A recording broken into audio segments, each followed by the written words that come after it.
In today's episode, I have an Aqua Zumba Jammer, Marlee King. She has been an Aqua Jammer for at least 3 years, Zumba instructor since 2010. She won Aqua Fitness Pro of the Year in 2023 in Australia, where she is from, and we have seen her lately on national television promoting Aqua Fitness in general, and in particular Aqua Zumba and Aqua Pole. This is a beautiful conversation with a person that has captivated my attention for a long time. I've been wanting to become friends with Marlee for the longest time. So this is official. Today, our friendship starts. And thank you, Marlee, for allowing me to get to know you better. What an interesting and deep human being you are. And everybody, get ready to get deep with Marlee's self-doubt and insecurities and how she turns that into greater heights and making them into strengths, which is one of the sessions she is teaching at Zumba Convention this year, by the way. Thank you so much for tuning in every single episode. And please don't forget to like, comment, share this episode with somebody else, and subscribe to my YouTube channel or click on follow on Spotify so that you continue to receive the notifications on every episode that is released and you continue to help me to grow this beautiful project. Thank you so much. And now let's get ready to know Marlee King. Welcome to the Happy Beyond Fit podcast with Maria Browning, former synchronized swimmer from Colombia turned into a lifestyle entrepreneur. Don't forget, it's the end of the day for me. Okay, that's why we're looking so good. And look at the highlights. I love it. Yeah, I guess I'm just so used to see you all sweaty and like washed out by the pool teaching aqua. So yeah, this is like, wow, who's this gorgeous model? Welcome to my podcast, baby. I feel special that you got ready for me, but now I know that you were just working all day. Well, I did an hour ago just finish a Zumba class. So this is why I asked for an extra half hour so I can make myself pretty. Oh, so you did get pretty for me. Thank you. See, now I feel special. Awesome. So welcome officially to my podcast. I've been wanting to invite you for the longest time. I was just debating because I knew I was going to have to get up very early since you're in Australia. So, but we made it happen on the same day. And guess what? Today is the anniversary of my podcast. The first anniversary, yes. So this is very special. And we managed to do it on the same day. Miami time and Australia time is still April 15th. This is awesome. See? Wow. It was meant to be, baby. Thank you so much. And you may not know this, but I've been wanting to become not just friends, but best friends with you for the longest time. So I'm so excited. Today is the day that officially our best friendship is going to start. I'm not even asking you if you want to be my friend, but I've decided we're going to be besties. I tell you Would what, you like to accept my invitation? Absolutely. I tell you what, like I blushed so much when I read that on WhatsApp, and I was just like, my first question in response was like, why me? I'm little Marlee. Like I'm just Okay, I'll tell you why. You know how we choose people in a selfish way? Our friends are a mirror to us, a reflection of us. So I know that you just make me look gorgeous. Ta-da! In all senses. Internally, because I keep hearing like my close friends are very close friends with you. So everybody speaks so highly of you. You're so smart and you are a very special human being and you're gorgeous looking. Like what else can you ask for a bestie? This is like the best mirror to look at myself. I don't know how to respond. It's so incredibly kind of you to say those sorts of things. And, you know, I've always admired you from afar because I think it comes as no surprise because I see you so highly. I was like so afraid to come up to you because like, yeah, I'm just like. Okay, let's explore this. Why do you see me so highly?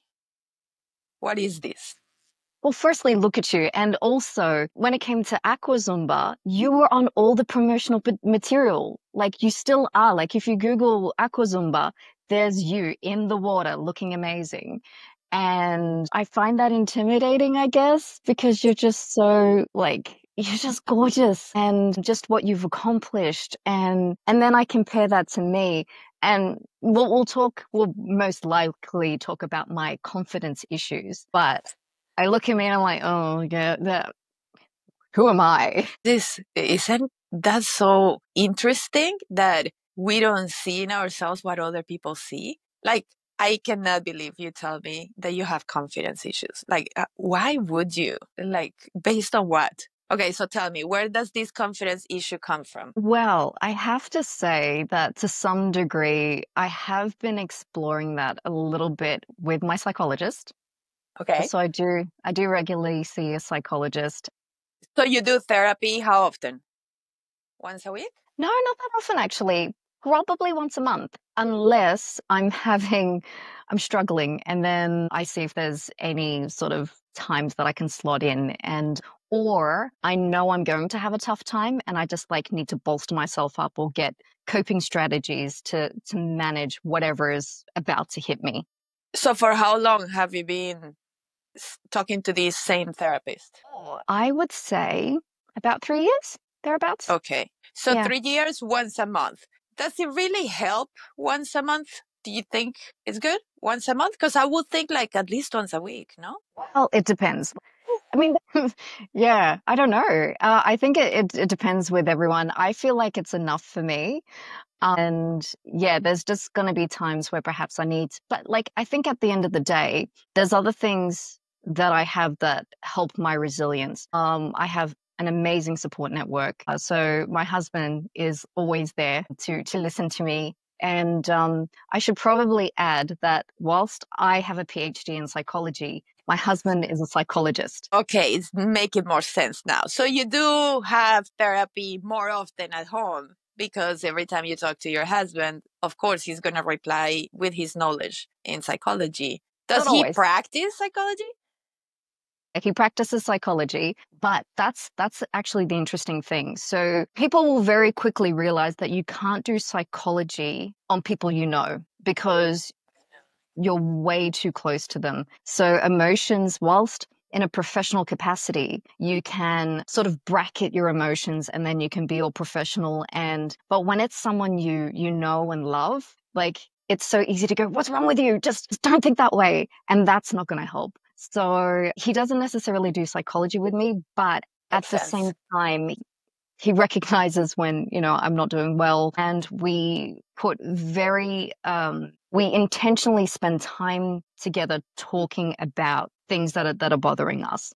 We might always not have the time because we do generally get quite busy in the week. But even things like if we know we have a long drive or we take the dog for a walk, that's usually our opportunity to sort of like have a decent talk about, what's going on in our mind. Do you find yourself sometimes reminding him of like psychology concepts that he's not applying when you're frustrated? Yes, so it annoys him so much. Like it's interesting because in the research that I do as well. So for example, my PhD was actually looking at the men's experiences of their partner's PMS in the relationship. Oh my God, I love this. Yeah, And how long ago did you do this? about almost 15 years ago. And you were already interested in PMSing, and wow, this is awesome. I love it. So interestingly, had zero interest in PMS. Then why did you choose that?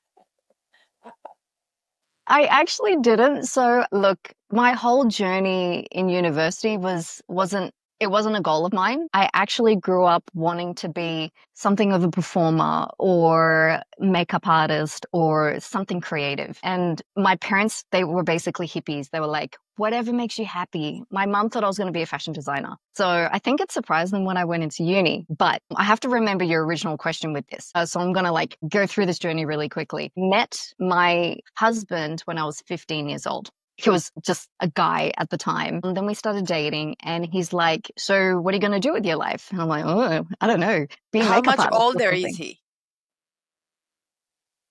1 year thereabouts, like 1.5 years. So he was a teenager too. Okay. Yeah. So I was oh God, I don't know what, in Australia, I was in grade 11. He was in grade 12. I don't know how that translates in America. Yeah, me neither, because I'm from Yeah. Colombia. Yeah, so I was 15 and he was 16 when we first started dating. And he's like, you're smart. Why didn't you go to uni? And I'm like, never considered it because I'm happily admitting it now. I generally don't enjoy reading and writing. It's not something I default do. So I don't read novels, even though I've made a career of it. Not reading novels, but reading and writing. Because I didn't have a very strong sense of self or identity, I went, yeah, okay. And basically I had this crossroads where it's like, oof, I'm very interested in like social justice and social strata and, inequality and things like that. Maybe I can do social science, or I can just, which is what Daniel was doing. So he's my husband. Big coincidence. Or I could do like a Bachelor of Arts and something very creative, which is what my sister was doing at university. So I was basically just copying one or the other in terms of my pathways. I ended up going down the social sciences pathway and then hated uni the whole time, didn't enjoy it, went and saw a counselor because I'm like, I don't even know what I'm doing with my life. Why am I here? And the counselor was like, well, for someone who doesn't even know what they're doing in their life is certainly doing well considering that they've made it to honors. So you were simply a very good student. Yeah, because I had this mentality, I don't know what I want to do, so I'll do the best I can just in case. Well, that works. Yeah, well, look, it worked for me. And then I got into honors and I was like, oh, you know what? I'm interested in like video gaming and bullying and that sort of stuff, which is because my sister was a gamer and I used to like play games with her. And then when I finally got accepted into honors, which was a big deal, my supervisor, she had 30 years expertise in PMS. And she's like, you know what? If you want to utilize me, I suggest you do your research project in PMS. And I just took myself to a lake and sobbed. So you simply say yes to people, like your boyfriend told you to go to uni and then you did it. And then he was going through that route and then you did the same route. And then this lady is like, hey, I'm an expert in PMS. So you're like, wow. Do you find yourself still doing the same thing? So if I tell you to get into something right now, you will do it? Well, it depends how hard you push. Well, I told you we were going to be besties. So now we're going to be besties just because I told you. This. Did you learn anything about the men's reactions about PMSing? Yeah, absolutely. And the interesting thing was in honors, which was my fourth year of university, even though I wasn't like I never experienced PMS. So I have no personal connection with it, but it ended up being super interesting because for that project, I investigated positive premenstrual change, which is something many people don't know about. Please do tell me. Yeah, right? Premenstrually, women can experience up to 150 different physiological, cognitive, emotional changes, and they're not necessarily negative. So we often associate moodiness, breast tenderness, bloating, those sorts of things, but there are other changes that you can't say that they're bad, like women randomly, without knowing why, just feeling elation or a sense of happiness or having increased sexual arousal. So you can't really put that in the PMS sort of grouping. So I conducted group interviews with a number of young women, and there was a lot of positive experiences around their premenstrual changes. Arousal. Do you really feel like having sex before you get your period? Well. So from these women's discussion, there was an increased sexual tension that they had in them. And by having sex, there was that release of tension. Okay, so is women utilizing sex to release the anxiety that accumulates more in the days before we get our period? That makes sense. It's just like therapy, like a tool to release the anxiety. But it's not that you feel more into having sex because not even the hormones we're releasing are indicating that we should be having sex. On the opposite, I don't feel much like I want to have sex before the period. So maybe it's just a tool to release the anxiety because we're so smart. See? Okay, what else is positive about PMSing? Please do sell it to me. Now it's not going to be positive for everyone. And then there's people like me who don't really experience anything at all, which is fine. There was this particular person, and I don't know how common it is, but she actually liked when she experienced what we would call bloating. But she felt like because she was generally skinnier, when premenstrually, she actually felt fuller, felt more womanly, and she actually enjoyed that. But what is men's reaction? Men don't have much understanding of PMSing or hormonal changes. What do you Right. think? Yeah. So look, it all depends on the individual. They do find that men, in comparison to, say, women in lesbian relationships, tend to have less understanding and less empathy because they just don't have that lived experience of what it's like to be a woman. But a lot of the men, and bearing in mind that the men who agreed to participate in the study and to agree to have a discussion with me about it, they're a certain type of man. So they were obviously more wanting to learn more about PMS. And they also, as part of the study, participated in a couple-based intervention where they received education from an expert to help Were they alleviate college students or different ages? all different ages. So most of the men were probably from 35 to 50. Okay. Yeah, this is education that men should be receiving. And I believe they are more aware of it now because of social media and all the access that we have to so much information. I think that finally women are forcing men to give me a second. My ex is calling, so I'm going to put it in do not disturb. He's going crazy because I have not replied to him in weeks. I will probably delete this part that my ex is calling right now. It's interesting you say that because I had a bit of a discussion with hubby before this because there is a really big part of my life that I'm still undecided as to whether to make it public. So I've been doing IVF for the last 5 years. 5 years. Mm. Woman, this Mm. is exhausting. So hence the need for a Wow. psychologist. And this is why.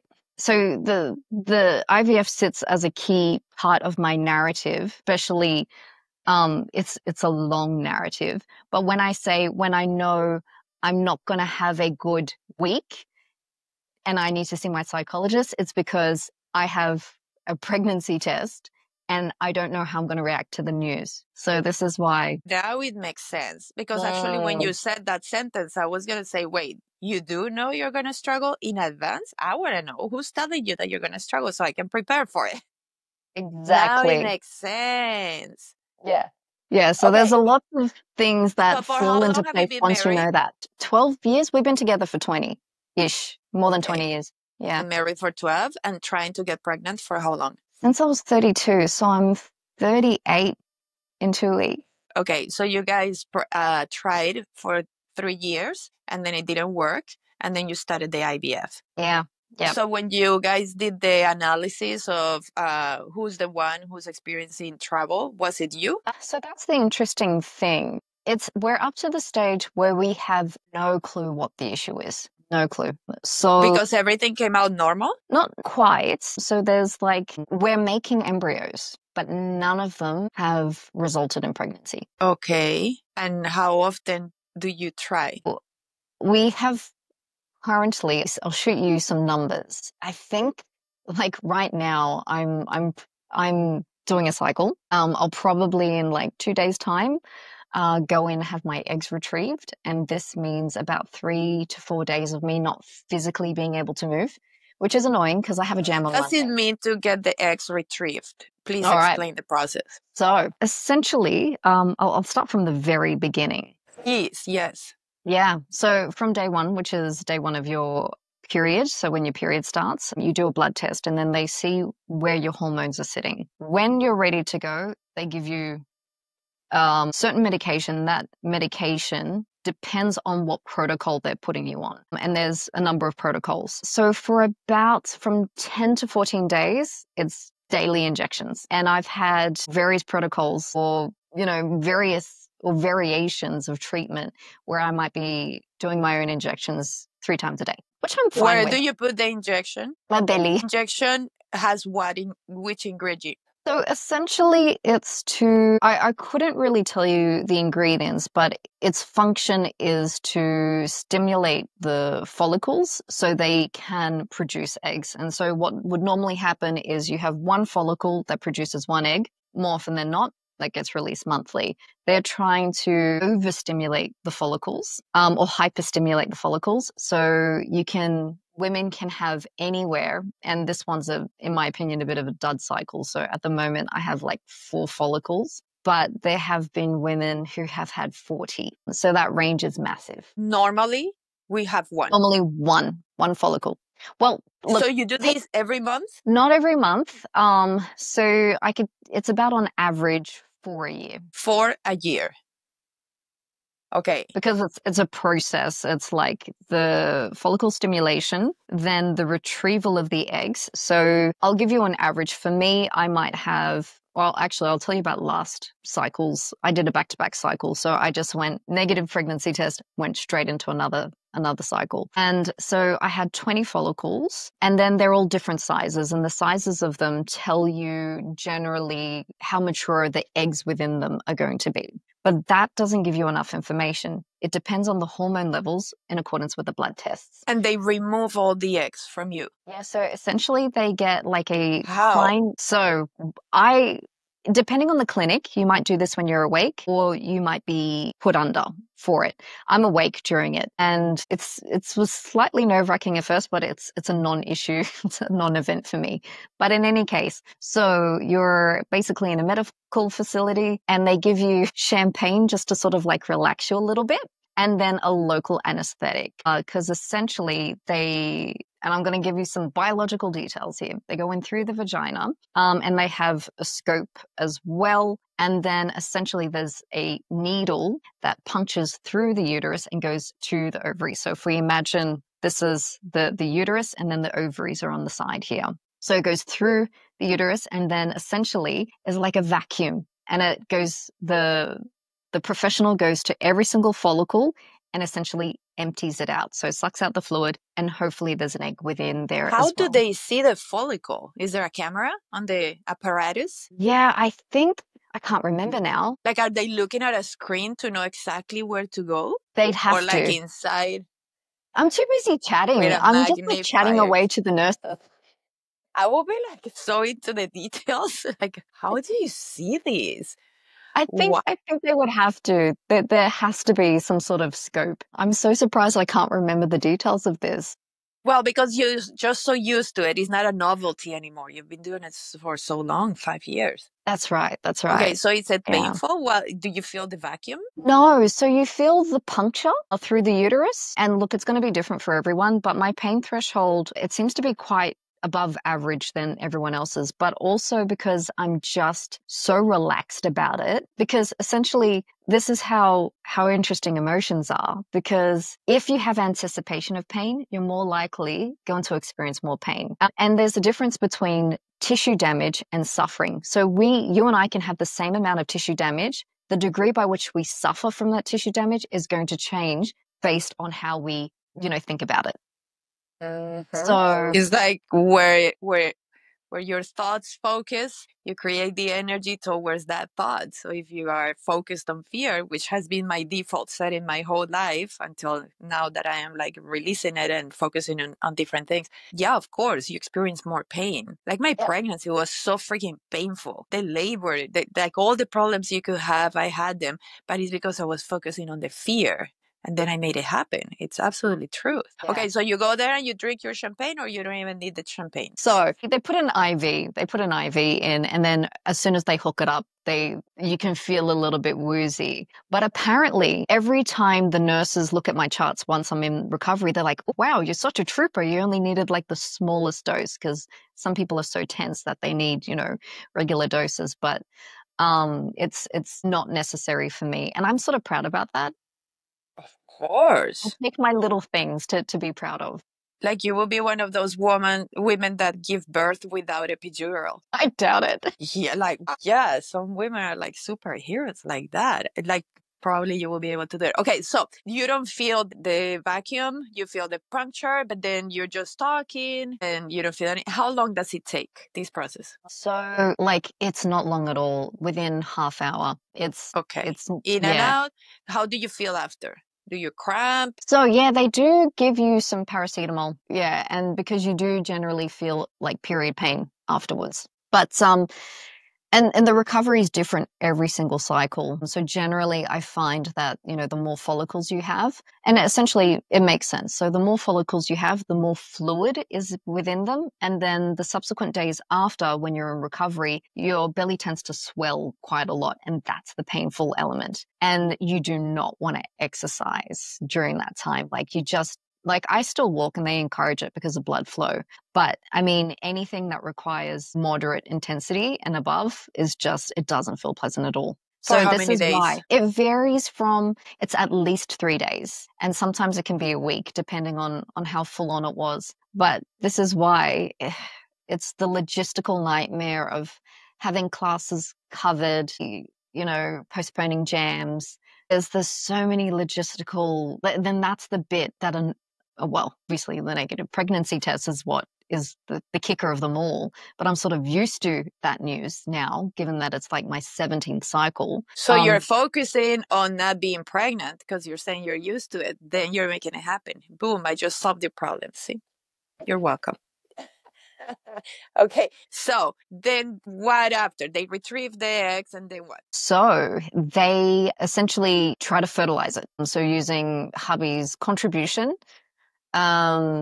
So hubby is at the clinic at the same time as they are retrieving your eggs, and they're retrieving his sperm. Yeah, there's two ways of doing it. So it's in real-time contribution by the men, or there is a procedure that men can undergo, which is called a TZ, where they go directly to the source surgically. Okay, so which one does he do? So both have been done. Oh, Jesus. Is it super painful when they do it surgically? So he's put under. Most men generally are during that one, and the recovery time can be a couple of weeks, but it's not the most horrendous experience. I think you just feel winded, like essentially kicked in the nuts.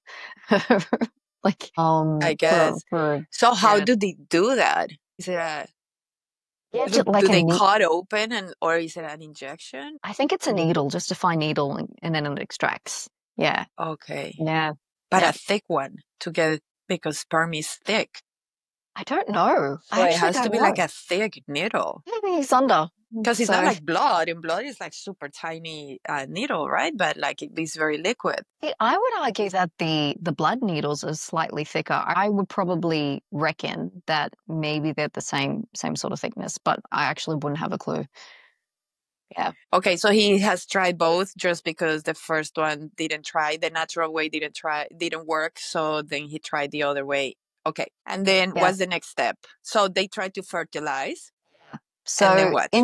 Interestingly, despite having, and here's some attrition numbers, because this is the fascinating part and also the devastating part. So last cycle, 20 follicles, 10 eggs were retrieved, 6 of them were mature, 5 of them were fertilized. Okay, and then they give you updates. So that's the fertilization is day 0. And then they give you updates on day 3 and then day 5. Now, day 5 is usually like an app that you can keep checking on the app?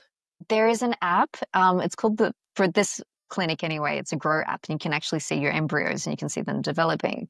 I quickly lost interest, to be honest, because it's I'm sure. Yeah. Because it's like creating more anticipation, more anxiety, I'm sure. Why get attached to something that may not? Yes. Yeah. I'm just way too practical and pragmatic a person to just like become emotional over those sorts of things. And I'm at the point where I feel like I'm going through the motions anyway. But so by day 5, despite 5 being fertilized, usually only 30% survive by day 5. Okay. Yeah, because the genetics isn't right. And now we have the chance of 1. So I ended up having 2 embryos transferred, and then commences the transfer of the embryo is like literally a 10-minute thing. You go in there. When you mean transfer, is they're transferring it into you? Exactly. Yeah. Okay, so explain that process, please. So essentially, it's also a non-event, but for you. Yes, I suppose so. But it doesn't feel as big an event as the egg collection, because essentially you can just go about your business. No champagne, no recovery. No celebration. What is this? Yeah, right? So same sort of process. You lie on this sort of bed thing, legs wide in the stirrups, and essentially they go in with, I think it's called a speculum. Yeah, the thing that's generally used for pap smears. And then they essentially insert it into the uterus. Open you up, insert it into the uterus, and both then of them. you can see on the sonogram, you can see on the screen where the eggs or the embryos get placed, and you can see this like bright white dot. And then, all right, go off with your day now. It's like that's it. And you can do full activity. You don't have to like legs up, Well, now here's the thing that headstand, this because is it's the part. already there. However, there's different positions on what you like standpoints on what you should and shouldn't do. Now, generally, some clinics or some professionals say that you should stay away from physical activity. The only thing that you should do or can do is swimming, yoga, walking, which is devastating for me because I can't freaking do that for 2 weeks. I'm sorry, that will just destroy me. I actually, when the nurses first told me years ago, I said, so how much exercise can I do whilst I'm doing the stimulation? And she's like, nothing, just yoga and walking. And I just sobbed because I'm like, you cannot take that away from me because that is integral. Because you were like, I saw some pictures and videos. You were like in competition, Spartan style competitions, and I loved that. Yeah. Like I love feeling strong. Yeah. So, just the ability to move and improve my body. And that's like, I enjoy that so much. And to be able to continue my classes and do jams. And so for a nurse to say, oh no, you can't do any of that whilst you're going through this month-long process, I'm just like, for a whole month. Please, yeah. However, I got some further clarification and I'm like, okay, my body is used to all this stuff. So depending on who you talk to, one professional might say, listen to your body. That is just, your body will tell you when you're overdoing it. And what they're particularly worried about is this thing called ovarian torsion. So it's essentially because your ovaries are so much bigger than what they're normally used to naturally, they're quite heavy. And so if you do something like high intensity exercise or twisting, they're worried that it actually turns around and stops blood flow, and it can result into your ovary having to be removed. So that's what they're trying to avoid. That makes sense. Yeah. But besides, you're very petite, so I will say your organs may be smaller, I don't know, in proportion size. I'd like to think so. Honestly, I don't realize how small I am until I'm like right up against a tall person. I'm like, oh yeah, I am very tall. So I'm very small. But the very first photo that I took with you, I was in between you and Michelle and I was tiny. Yes, you're petite. I didn't realize how petite you were when you stand next to me and you make me look gigantic. I tell you what, I probably embody that size as part of who I am. Like I'm little Marlee. But anyway, so yeah, I've still maintained reasonable physical activity. I do take it down a notch just because I don't want to have like, you're fine until you're not, right? Like I'm fine until my ovaries. But have you ever had that issue that they have had to remove? No. Okay, perfect. So you know how to modify your exercise. You're just not able to really kill it, get fully into how you would want to. No tuck jump. Yeah. Okay. None of that stuff. Got it. Okay, so how long does it take is it the normal, like 2 weeks later you get to take your pregnancy test and find out if you are pregnant or not? So during that 2-week wait, this just to sort of finish up the thing about physical activity, they say you shouldn't elevate your body temperature because embryos don't like that. This is where I struggle with the most because I never am sure whether I have done too much and that's resulted in a negative pregnancy test. So because exercise raises your temperature. Yeah. Crap. So I'm constantly carrying that guilt or that what if. Am I the reason why this hasn't happened? But have you ever tried in all these 5 years, like really not doing any exercise for 2 weeks? I'm sure you have. I have. And it still didn't work. So it's not that. But that's the tricky thing, because what if during that cycle, it just was a DNA issue? Like that embryo was doomed to fail to begin with. Yeah, and there's too many what ifs to have to deal with. And the science isn't there for us to know exactly why things aren't working sometimes. Okay. And that's hard. Okay. So, but 2 weeks later, you take your pregnancy test and you will be able to know. Blood test. Yeah. Blood test.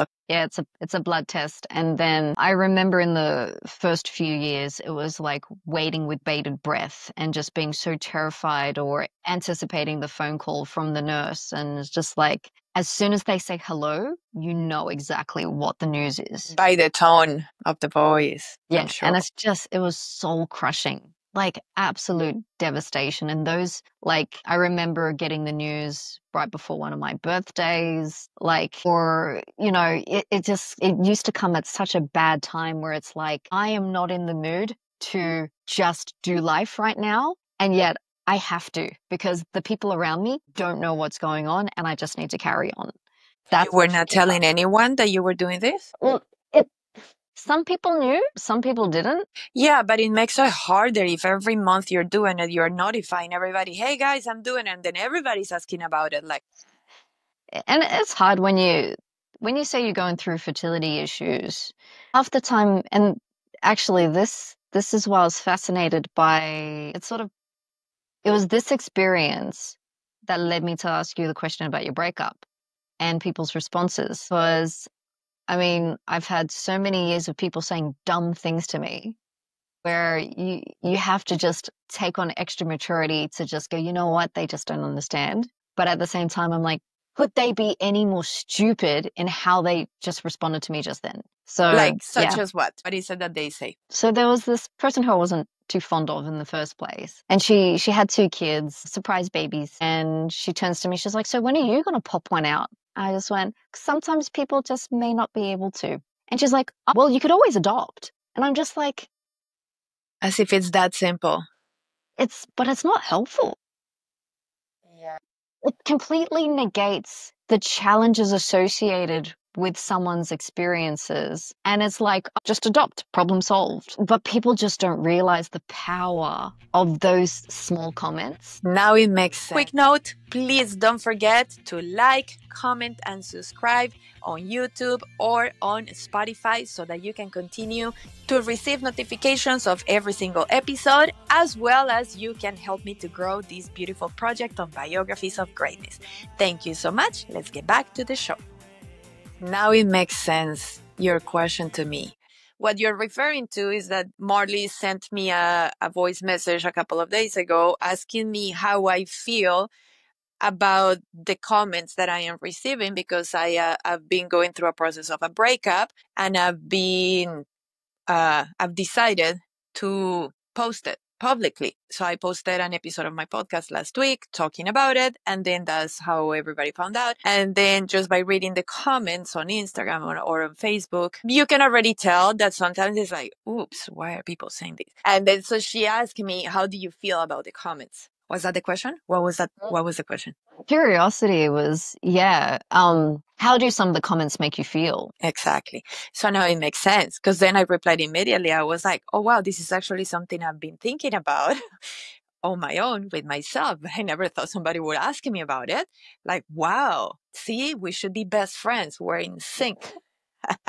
But now I totally understand, because you've been going through this and receiving the comments that could be triggering, even though people don't mean it in a bad way. They mean it full of love. They think they're supporting you. But so my answer was definitely their comments are about themselves, not about you. Whether it is some words that they will appreciate to hear themselves when they're going through the issue, or the things they have said to themselves when they were going through a similar issue, but they are not thinking about what you need. They're not even reading exactly the tone of the post. For example, I'm not posting saying I'm devastated, I am depressed, I am sad, please help me, I can't get out of the bed. Like, no, I am not. So if you were to really like put a little bit more attention into the tone of it, you will understand better what are the kind of words of support that you could give. But some people just like say it right away because they're not thinking of you, they're thinking of themselves. Obviously, we think of ourselves in autopilot all the time. So yeah, they are talking about themselves, but it's not helpful at all. And some comments are like, Okay. So anyway, it comes from love. People just don't realize it. So it could be triggering because obviously you are going through a hard time, and then if you read all these comments quickly, it triggers you. And that it happened to me when my breakup first happened. I posted it immediately on the stories only. So for a month I've been posting on the stories, the daily progress. And then the first day that I posted it, I received tons of messages, DMs, and when I started opening them, they triggered me. And then I realized that I needed to stop. So I had opened 10 and I was already very triggered. There was this person that was telling me, you can do all the things you show that you're doing, but it is not until you seek God that you are really going to feel better. And I was like, wow. So she thinks that when I post that I'm meditating every day for hours and hours, she doesn't see it that I'm connected with my God, with my divine. And then I had to stop myself and realize, okay, she has a different definition of what God is. And who knows what it is? Maybe it's going to church. I don't know. So it's like, you know what? I have very little energy for me to heal right now, like for me to have to use this energy to try to understand what people mean to me. So then I was like, I'm simply not going to read the DMs because I'm sure everybody's just sending it full of love. And I am not going to go through this. So yeah, I totally understand. In you is even worse because you're not posting it publicly and it's not comments that you can just left unread, but it's like you're saying it to somebody and they immediately feel the need because the human being feels the need to say something back, right? Totally. Totally. And that's the thing. Like, I do recognize that the things that they say isn't from a negative place, but I sort of get annoyed that I have to put in the extra emotional work to buffer that. Yes. And so part of me wants to educate them and say, this is why it's not appropriate to say that stuff. But the other part of me is like, I just can't be bothered. It takes too much effort, too much energy to try to educate somebody else when they don't even feel they need it. So probably they're not even going to pay attention. So it's like constantly like, nah, this is not important. So why even bother sharing it with people? Right? So what would be, and you ask me, what would be a comment that would serve you? So now I'm giving you the ball back. How can I serve you with a comment in this situation? It's so funny. I'm like, that's a great question. Because I'm not entirely sure of, because I've focused on the what not to say aspect of things. Like, it's not helpful to say, you can have one of my children, or you don't want children. They're too much trouble anyway. And it's like, well, that's not for you to say. And it's not helpful. But I think even just something as simple as, I hear you. And this has been, demonstrated as just such a powerful response, just to leave it at, I hear you, or to say, I can't imagine your experience. People shouldn't have to feel like they have to say something more than that or share their own story. And because that does verge into, I mentioned it, the narcissistic listening, where it's like it's taking the focus away from your experience and it's making it about them. Again, not intentional. And, there's a lot of people with ADHD and they're like, but that is my way of relating to people. Don't tell me it's wrong because that's how I try to connect with someone. So again, it's a challenging thing to sort of toggle, and I am aware of that. But at the same time, yeah, it's hard when you hear something that just really, agitates you. And another reason why I asked you about it as well, because a relationship breakup, that's grief.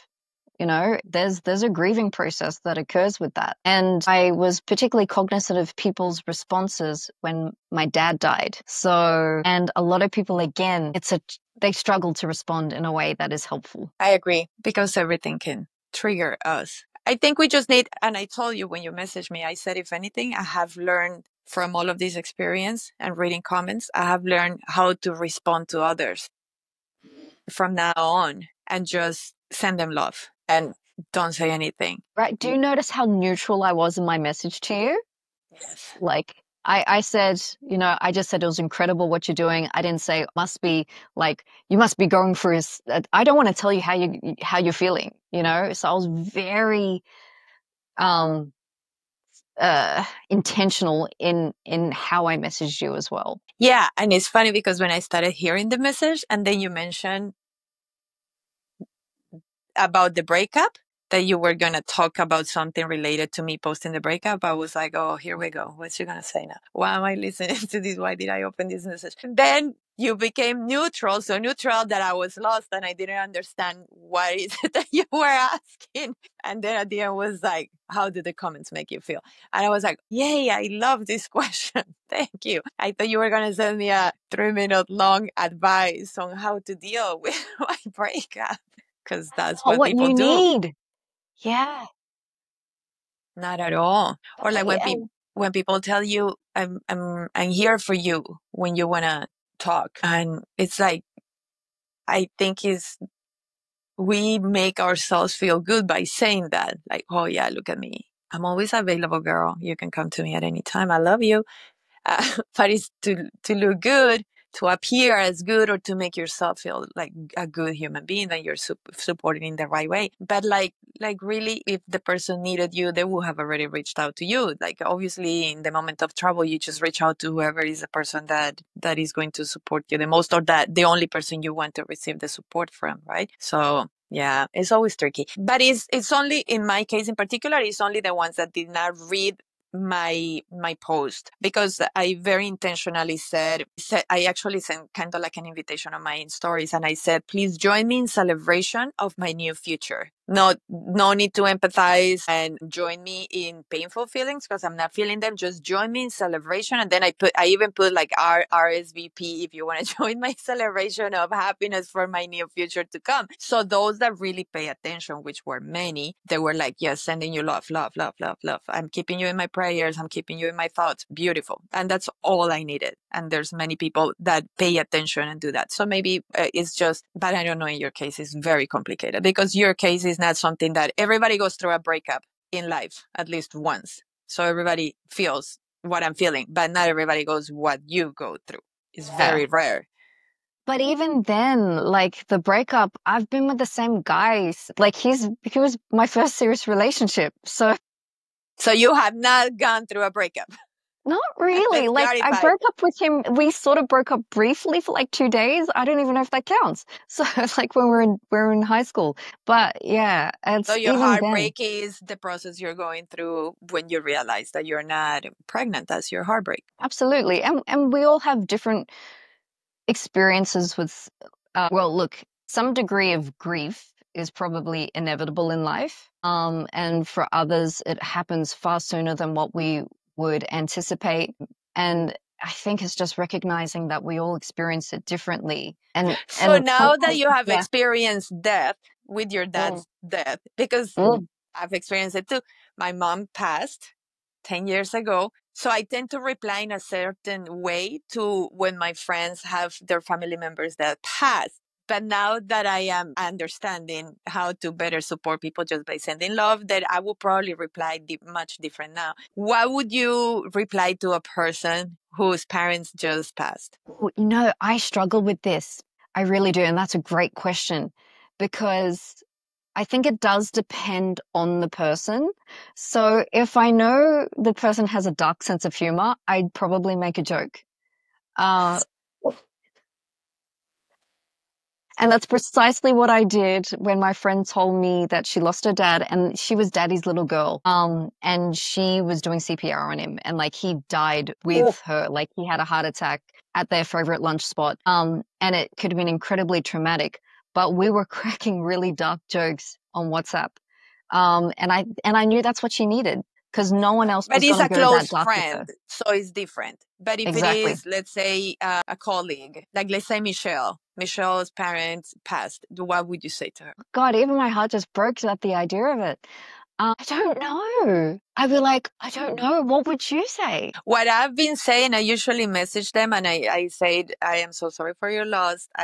I'll keep you in my thoughts and my prayers and my meditations, whatever, or sending you love. And if the person is a little bit closer to me, like in this case, Michelle, I will say that I've gone through it and I felt like levitating in the cosmos for months. It was the weirdest experience. And just so you know, if it happens, let it flow. One day you'll wake up and you'll be back in planet Earth. That's all I say. So, but I don't know. Maybe I shouldn't even share my experience because it's not about me. No, That's the I like point. See, that's okay because you didn't like, you just let her know that there's something that is relatable because you didn't go down that path of going, this is what happened to me and this is how I felt and that sort But of I thing. made it about me. Not I made it about my necessarily. experience. Because you brought it back. Like, I think that's important because you can mention yourself, but, and I think it's another thing as well. It's what some people sort of slip into is one-upping them, where it's like, yeah, I lost my dad at 3 from a car accident. It was tragic. And it's like, my dad died overseas and I wasn't there. Unnecessary Like, information. Yeah. where it's like, oh, Yes. okay, it sounds like your story is far more tragic than mine. How do I feel about this? And I think that's another problem in terms of No, but listen, at the same time, I made it about me with this answer to the point, like similar to when people reply to me in the breakup case saying, I went through the same thing, 1999 or whatever, and you'll be fine. It's well, pretty I much, don't like I'm that you'll saying, be fine thing. Yeah. yeah, but I was pretty much saying the same thing with I'm flying, levitating in the cosmos, and one day I woke up and I landed back. I don't know. It's the I same think that thing. I don't It's know. like It feels sweet though. it's like saying, yeah, it's okay. It's gonna suck for a while, and then one day you'll be fine. It's the same thing with different words. See, that's why now I'm thinking I am going to reply from now on in a very different way. I'm just gonna say, I'm sending you love. I'll keep you in my meditations every day. That's it, right? Look, wouldn't I honestly thought that was a sweet thing to say. Like me being very discerning about how people respond to me because I'm very big on words and the function of words. So, because that's part of what I do for research, I analyze words and the meaning behind them. So there is nothing that really made my eye twitch. So I think that that was actually fine. What actually I twitched a little bit was I don't get the phrase "sorry for your loss." We're But just that's just programmed to me. say it. It's supposed to be the polite thing to say. But it means nothing to me. Like if someone says sorry for your loss, it's a throwaway comment. Like, but I understand. No, Definitely like, a throwaway comment, but everybody says it yeah, immediately. Or my condolences. yes, that one. And it's like, okay, okay. Yeah, we have been so programmed to have to say that. Yeah. And, there's a lot of talk about how do we talk about death? And I feel like you're sorry for your loss. Maybe it just glosses over it a little bit too much. Do we say, I, you know, I don't know. It's just, do we say, I'm sorry your dad died? I feel like that is more real. Like, but why are you sorry? Like, I don't know. I'm thinking about it too much. I don't know. Or I feel your pain will be more real if you have gone through the same thing. Yeah. Yes, maybe. But Look at even us then, recreating the right word to say, the right sentence to yeah, say I, to I face death. worried that I'm gonna break us by the end of this conversation. Like, we're just No, gonna this is like, awesome. I love it. So when you say that your work is researching words, what do you mean? Who pays you to research words? like as an academic, I do a number of things. I wear various hats. So I teach students psychology. Another thing I do, which is what I did So for the you are a PhD. professor at a college or where? So one, depending on which country, I might be considered like an assistant professor, but like my title is lecturer in Australia. Lecturer where? In a university or a school or what? Yeah, a university college. The Okay. difference is irrelevant, but And you yeah, give lectures on what subject in particular? at the moment, Oh, you choose your subjects or they are given to you? it changes. It changes. So I've done anywhere from health psychology to personality, qualitative research, and at the moment I'm teaching the application of psychology in everyday life. Okay. So going back to when you say you research words, is because it's applicable for every single one of your lectures? Or is it a No. subject in particular? So what I do or what I've done, so I'm not currently doing it at the moment. Upon interviewing people, I get the transcription and then I conduct an analysis on it. And so I might actually look at particular phrases, yeah, and look at the function. So if someone says, you know, I'm more than just your chauffeur and your cook. I am a human being. Like there is so much power behind that my job is to bring to the explicit the meaning behind what someone is saying, those things. So these interviews that you analyze, you choose the interviews, you are the interviewer, or you just find random interviews on the internet and you analyze them? So like Joe yeah, Rogan. it's part of a planned research study, and the research study or things that I've been part of is looking at parents' navigation of complementary medicine for their child who has autism, or the PMS study, or what else have I been a part of? I interviewed general practitioners and their challenges treating patients in lower socioeconomic circumstances. So yeah. So you interview them, and then you analyze their work. But based on what criteria? Because it could be based on your own bias that you are translating their words into something. Yeah, that's very astute to pick that up, actually. So we undergo a lot of training. Firstly, it starts with acknowledging that we are biased. As human beings, we cannot separate ourselves from our beliefs, our experiences, our prejudices. First, and there's this thing where we reflect on what our particular lens is when we're interpreting it. But there are a number of things that we can do when we're analyzing text to ensure that we're not going too far into the bias. And it's by having another set of eyes looking at so I do thematic analysis and I identify themes within people's accounts. And so another set of eyes look at whether the themes check out, if it's reflective of people's accounts. Yeah, so there's So they things we double can check do. on your criteria. Yeah. And it But works it's not especially like you both are checking and then you're like, okay, I analyze these. How about you? And then you compare. You can do that. It all depends on your research team. So I was part of, for the GP study, I was part of a team of 4, and I would go away, do my analysis, and then I would present my themes up on a whiteboard, and they would sit back and talk about it. And they're like, I think maybe this is what's coming out. And then I go back and then reanalyze. And yeah, it can be quite a process. Okay. And what's the purpose of analyzing the words? Then the conclusions are utilizing in which way? So for the GP study, look, sometimes these research projects fall upon deaf ears, especially if they're not published. So what we generally try to aim for is to have our research published in journals, essentially, for other researchers to pick up on, but also sometimes it's picked up in media and then it gains traction, and then it can be used as evidence when it comes to policy change in government. Okay, so this is kind of like data that is going to be used to kind of like to help algorithms. Can be. But for example, I'm currently working on, it's called a scoping review, but essentially because I want to work very much into the aquatics field, like, okay, so my goal/dream is to be the person here in Australia, like the authority. Like, so if media is like, okay, we need someone to talk about aqua fitness, they will think of me. Like, that is my goal, to be that person. You're there. You won an award of the Aqua Fitness whatever of the year in 2023, right? Yeah, yeah. And What I was was also that on award? TV. Yay! So you're getting there, girl. You're making it happen. I'm getting there, but I also want to like back that up with like the academic authority. So I'm working on a project that gathers everything that's about aquatic fitness, and I'm going to put together a report to sort of answer the question, how is aqua fitness actually defined? Because, you know, it could be aqua aerobics, all that sort of thing. And what do we actually know about it in terms of its impact? Because there's not as much research as you think there should be on this. Yeah, that's because it what I'm requires a person that is obsessed with it like you, that is it works in academics as well and in research, and then decides to just bring up that subject. Otherwise, like, it would be a subject that nobody will ever assign to you. Like, let's research on these. Let's get deeper on aqua fitness. It's only because you're interested in it and obsessed with it. Yeah, and I would love to. In Australia, it's not that big.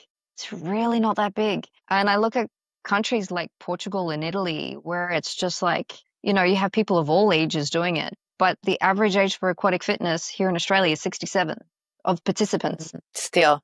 Yeah. But like just on Monday, we had a bunch of gymnasts who were doing recovery from their workout, and they happened to be in the same pool at the same time I was doing aqua Zumba. And we're talking like young girls, probably 15 thereabouts, and they couldn't help themselves but join in because they just loved how dynamic and engaging it was. And it's like, see, aqua fitness isn't the issue. It clearly has appeal if it's there in front of them, but they're not going to go, hey, I'm going to go to an aqua fitness class tonight. It just doesn't happen. So there is a disconnect there. And I'd love to change that here in Australia. What do you think is the main reason why people are like, I'm not going to go to an aqua fitness class tonight, but I'm going to go to the gym? Yeah. Immediately they think it's daggy. Like What's it's for daggy? old people. Sorry, it's an Australian slang. And I'll try to avoid saying fuddy-duddy as well. It's for old people. That's generally what they say. Okay. I believe that's general in the rest of the world, except for the countries you mentioned that are more advanced as far as the mentality of aqua fitness. But aqua zumba has certainly changed that mentality over the years, especially in the United States. So you don't feel that aqua zumba has been that strong in Australia yet, like to change that mentality? Yeah, it's still, God, so many people I've mentioned, I'm like, I do aqua zumba, and they're like, there's aqua zumba? What do you mean, dancing in the water? So many times. And now I have to educate them on aqua pole because they're like, pole dancing in the water? So yeah, there's so much people don't know. There's just so much they don't know. Okay, I'm going to pause you here because I really need to pee. Yeah, go for it. I watched your podcast about the breakup. Oh, you did? Mm.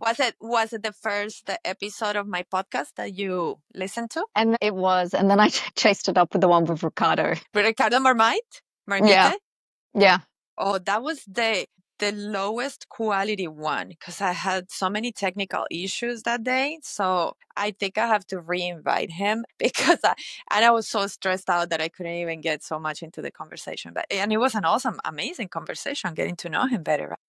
Yeah, this is funny. I thought that if you were going to choose one episode, because I always think about it every time I invite somebody to the podcast, I'm like, I'm sure they now feel the pressure. I mean, if they want to do a better job, then I'm sure that they are going to want to listen to at least a little bit of one episode. So I was like, I'm sure that if Marlee is going to choose one episode, she will listen to the one with Richard. For some reason, I thought you would listen to the one with Richard. And then you're like, Ricardo. I mean, this is going to be such a fabulous way to spend my time because I do enjoy listening to podcasts. I'm so glad that I have so many to watch, and maybe Richard is next, but I do feel like I know Richard, but I don't know Ricardo. And I've been a super fan of his for ages. And I don't know if you know, but I'm Mauritian Australian. Oh, no, I didn't know that. Yeah. So that's how what does that mean? One of your parents is from Mauritius Island? Yeah, my mum, she's from Mauritius. Oh, okay. And do you my go dad. there? No. So Never? my old no Okay. dream was to take my mum there, and I'm still hoping to do that. But yeah, it just hasn't happened yet. And I do feel like a disconnect from the culture because I see myself as basically Australian. But when I hear the music, there is something that draws me in. But yeah, so it was quite interesting because I feel like I'm following my I don't know how to call it, just these little things within me that says, yeah, go ahead, Marlee, just do it. So for example, with you, I'm just like, I have to message you. I have to ask you this question. And likewise with Ricardo, when I heard his story and, obviously learnt new things about him, I sent him a WhatsApp and I'm like, respect, like, oh, I didn't know these things about you. And After listening to the podcast? Yeah. Yay. So, I love it. He's coming to Australia soon. So I'll well, obviously him and Anna. And I've been a fangirled over Anna for ages. God, as well. yes. The way she dances. How is it possible that she makes anything look like on a performance level? Like she looks like a professional in every single rhythm. Because we all know everybody has their own style. Like, yeah, they are great at these are great at that. But Anna is great at everything. Like, how is that possible? What I also like about her, she's got a dry sort of humor. Both her and Ricardo are funny, but they got different types of humor. And I'm just drawn to funny. I'm just, drawn to it. That's another reason why I'm super fond of them. So listen, now that we landed on the aqua fitness subject, because you brought it up only an hour into our conversation, this is awesome. There were other more important things to talk about. So how does your aqua fitness journey start? Yeah. Why water? Good bloody question. It certainly wasn't on my radar at all, at all. Neither was Zumba actually, but it's just one of So it those was things aqua that fitness first and then Zumba? no, Zumba first. Like this is why I love Zumba because it's such a gateway. It is a gateway to like other forms of fitness. I would Okay, not so wait. You landed in aqua fitness because of aqua Zumba? 100%. I feel special. This is amazing. So we started your love for the water and then you got deep into it and you wanted to become a professional in aqua fitness. That was the really strange thing because even as I was doing aqua Zumba, I had no desire to be anything with it. I was just doing the classes. And I was like, I really genuinely enjoyed it. And that's why I kept doing it. But it was really bizarre as well because I'm the sort of person where I wouldn't really pursue anything because it was really hard to actually get a class here in Sydney, especially because I had no other aqua training, zero experience. And here I am approaching pools going, hey, do you want to have me do aqua Zumba? I have no credentials. And it was a new program. Nobody knew of it. They're like, what? Who do you think you are? Yeah, it was just so lucky that I approached a pool who thought they were closing down and the manager was like, whatever, sure, let's do it. And it just started from there. And I'm forever grateful for that center that gave me a go because I sort of I spread around and I went to different pools. But it was quite interesting because it wasn't until Zumba Cruise, 2016. I think 2017. The second one. Yeah, the second one, where I'm shadowing Richard. Richard doesn't know who I am. We've never met before. And I'm just shadowing and I'm having the time of my life. And then Linda Harper from New Zealand, she's like, you're very clearly an instructor. And I went, and she's like, because of the way you move. And that was the first time someone noticed my technique and said, you've got something. And that's when I became aware of like, oh, okay. I wasn't just in my world now. I was in a world where people could see me. And that was an important event in my life. And then she introduced me to Richard and Marlee. The power of words, since we were talking about words. Linda's Absolutely. words. Yeah. And my world became bigger as a result of that. And it was really cool. And, I connected with Richard a little bit more. And then I think the following year, Richard came to Sydney and I hosted him for a masterclass. And then, not obviously, Marie Theresa Stone was the one that trained me up. And I didn't really know her. But when I got my freebie, because I've been a Zen for so long, I redid my aqua training. And that's when Maria went, oh, this person clearly is passionate about this, that she's redoing her training. And so that's when we started talking more. And it wasn't long after that. That's when the Aqua ZJ thing came up. And for how long have you been an Aqua ZJ? 3 years. By the way, I'm now the mentor for the Aqua ZJs. Yeah. Congratulations. Since when? Last week. Wow, this is very recent. Oh my God, congratulations. The ZJs don't know yet. They don't know. Well, they will know if they hear this podcast. This is awesome. So, because the mentor was Ashley, and after Ashley left, you guys were left without a mentor. We had Courtney for a while, and currently... But she's not Aqua. No, and I think that was the fundamental problem. So our current mentor is not Aqua Zumba specialized. And I think there was a recognition that, to have the support. Look, ultimately, the ZJs, we're an amazing... I love our team so much. I love the Aqua team tremendously. And we don't need hands-on support because we've been doing this for so long. But I think when it comes to, future things like training up new ZJs, that's when a mentor is definitely needed. So I think maybe I don't have any other insider knowledge or anything like that, but I think that's the sort of future planning around this. In which year did you get your Aqua Zumba license? I'm going to say 11 years ago, so whatever that is. Okay, and then how soon after did you start to further your knowledge of it by taking aqua fitness certifications? Yeah, really good question. So I was doing Aqua Zumba for, I think, 2 years. Then I did my first certification. And then another year after that, I did another certification. And then right now I'm doing my A just cause I just love upskilling and then just attending workshops. My favorite thing to do is getting in the pool and workshopping stuff myself. Like every week I'm in the pool, just playing around with different moves, trying to innovate. So yeah, that's what I love doing. And when did you start aquapole? January. Because you took a training on it? Yeah, so my center really wanted to bring aquapole to Sydney, and it's currently the only aquapole class in Sydney.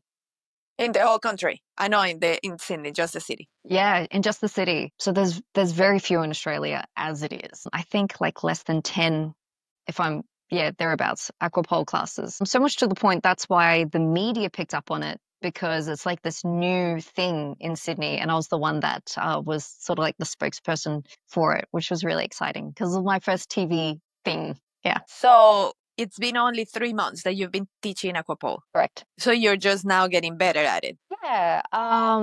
Being more creative. Not that anyone would notice. Obviously, you've been fantastic since you started, but in our own knowledge, because we know ourselves, we know the kind of professional we want to be. So you feel like you have progressed a lot in the last 3 months?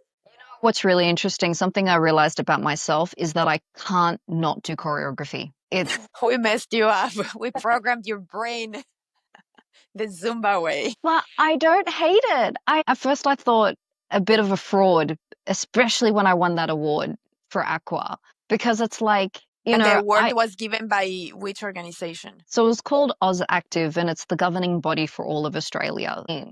Fitness professionals are registered under this body, and it's a way of making sure that we're constantly upskilling.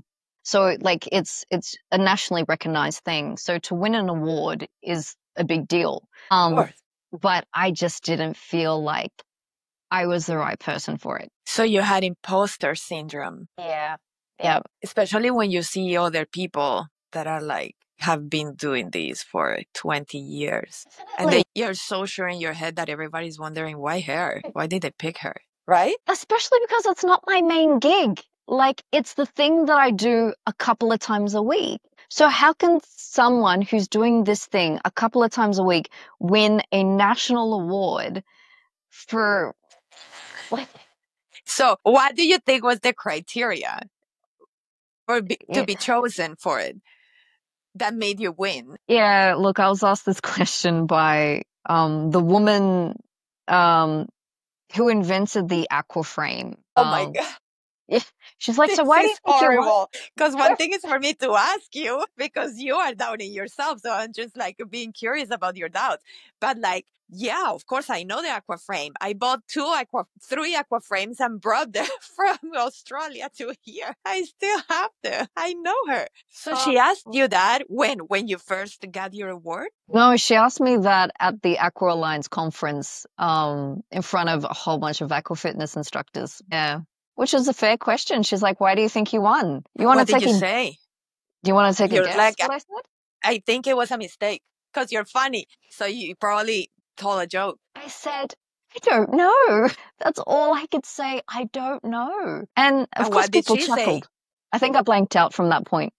Or maybe she did not try to empathize in this moment. So yeah, look, I spent some time thinking about it, and look, it's incredibly useful to have because it gives me legitimacy, especially now that I'm building my own business as well. So I can say, and also in the TV thing. Okay, let me rephrase the question. Yeah. What do you think people think is the reason why you got chosen? Okay, that's different to why I think I won. Exactly. Yeah. Okay. Good question. I think it's because I'm constantly been an advocate for aqua fitness, and it's very clear that I've tried to bring it to the fore. Like, I'm constantly promoting it, bringing it to Australia. It sounds weird. That's all I've got. Yeah. Okay, so you think they think that is because you're promoting a lot? Yeah, I don't know. The only reason why I'm asking you is because I understand you 100%. When I Yeah. was asked to be the leader of Aqua Zumba when we started the program, Yeah. and to pretty much put the program together, because there was no program yet. I mean, they had hired an expert from Italy, Mimi, and she wrote the manual, but she didn't put the training together or the choreographies together. We still had no technique, no aqua fitness technique. We were just dancing on the deck. So I had to like reshape the whole thing and like put it together. When I was asked to be the one in charge of Aqua Zumba, I had the biggest imposter syndrome for years. So I feel exactly like you, like, why me? Hello?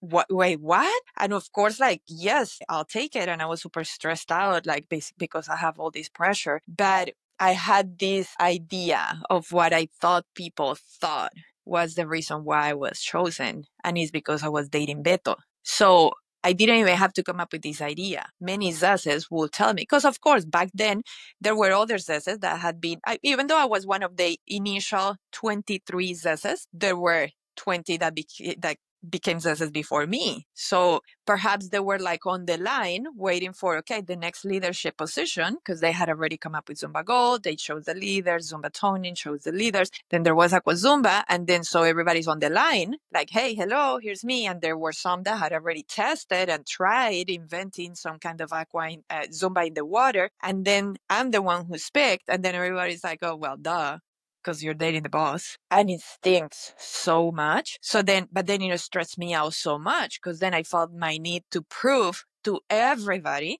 that was not the reason, that I actually had like, hello, I've been trained in the water for 15 years. I was like part of the Colombian team competition all over the world, like representing the team, synchronized swimming. I actually have knowledge of the water, how to move in the water. It makes sense. But just the fact that I had to use my energy for years to explain the why was so draining. I could have used that energy to propel myself to do a much better job, or to at least not stress myself out in the process, because I couldn't even enjoy all the years I was a leader because of that, because I had the need to prove myself to everybody, to the world, to the company, to my colleagues. I just felt like nobody believed in me, and that everybody was like, well, why you? I felt like the paranoia even with Maria Teresa, because Elisa was on the line. And Elisa could have been the one given the Aqua Zumba program. So I felt like she was looking at me like, why you? Why not my sister? She was like the original Zez. I like it. So all this paranoia I had,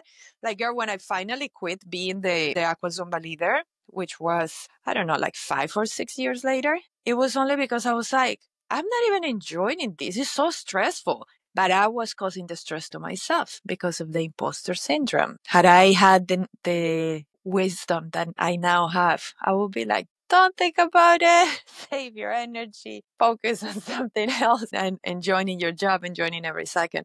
But so I totally understand. But at least you have a good answer as far as what you think people think is the reason why you got chosen. And it makes a lot of sense, because it's not that you don't need to be the best. You need to be the one who's the loudest and the most out there. Because if you don't put yourself out there, this is actually a great lesson for everybody. If we don't promote ourselves, nobody knows we exist. Like, how are opportunities going to come to us if we're not doing the work? You're the one who has to put yourself out there. You have to speak out. You have to promote yourself. You have to try to be on television. You have to be here and there and there, and then start a podcast. And so whatever it takes, right? Otherwise, how else are people going to know that you exist? There's so many others getting all of this attention. So perhaps because you became like an activist representing aqua fitness, then it's like, oh, we see this girl everywhere. Let's go ahead and give her an award for it. Yeah, and I think you're pretty bang on there. One of the pieces of advice I gave at International Women's Day inspo talk was exposure breeds opportunity, because you have to put yourself out there for anyone to notice you, because you could be great, but if no one knows anything about you, that's not necessarily going to result in anything. And yet, look, it took a long time for me to just,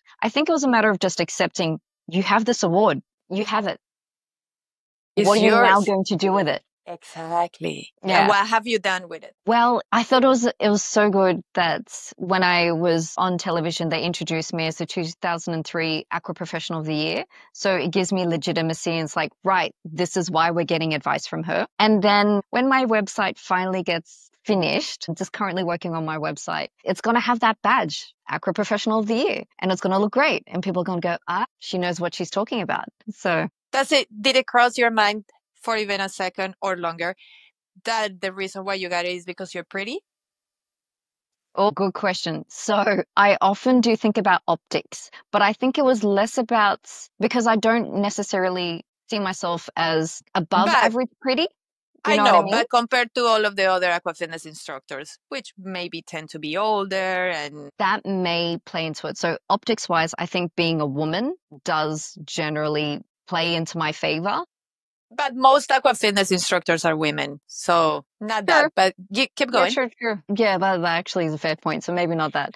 But I think my age maybe as well. Correct. I was Yeah. gonna say the youth. It's a new face for aqua fitness Yeah. that So is going to attract that kind of people, that kind of yeah. population, right? Yeah. And this is something that plays on my mind as well, because I feel like if I want to appeal, like if I want young people to be interested in Aquazumba, my time is running out because I'm going to enter a phase where I don't look youthful.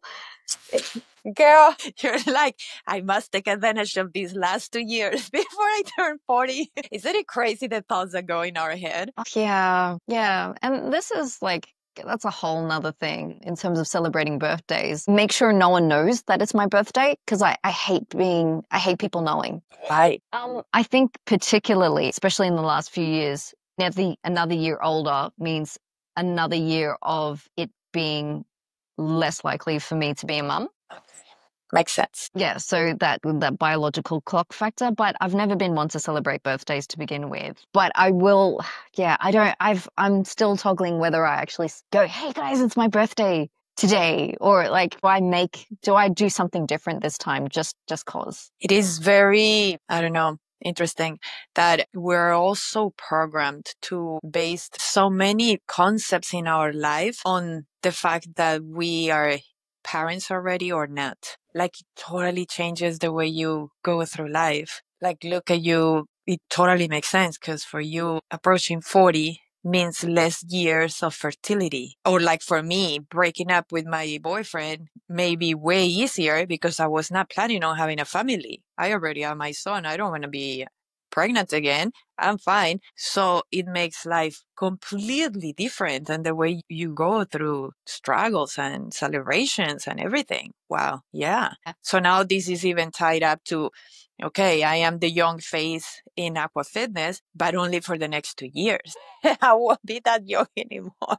Or for as long as my Mauritian genes keep me young, you know. You So look very, very young. Also because you're petite and because of your personality. So obviously, I think it's your personality that makes you look. Because I thought you were younger. I thought you were like 32. So I, yeah, I think you have many more years to look young. But anyway, I wanted to ask about the beauty factor because pretty privilege is a reality. and I'm aware of it too. There's been times where I'm probably like, I can't give a specific example, but there's times where I've been aware it's like, I know my looks is an advantage. And And maybe like, that's the reason why you were asked the question. So why do you think you got this award? You should have said, because I'm pretty. but it feels so weird for me to say that because I do generally practice modesty, but to the point where it's self-deprecating, and where I feel weird if I say I'm a pretty person because it just doesn't feel right with me. But also, I have to say, I don't know if this is just a thing you say to people, like you personally, but when I first met you, you called me, you're like, hello, beautiful. I was like, Maria thinks I'm beautiful. Literally, like but then there's this like, oh, she probably just calls everyone beautiful, you know?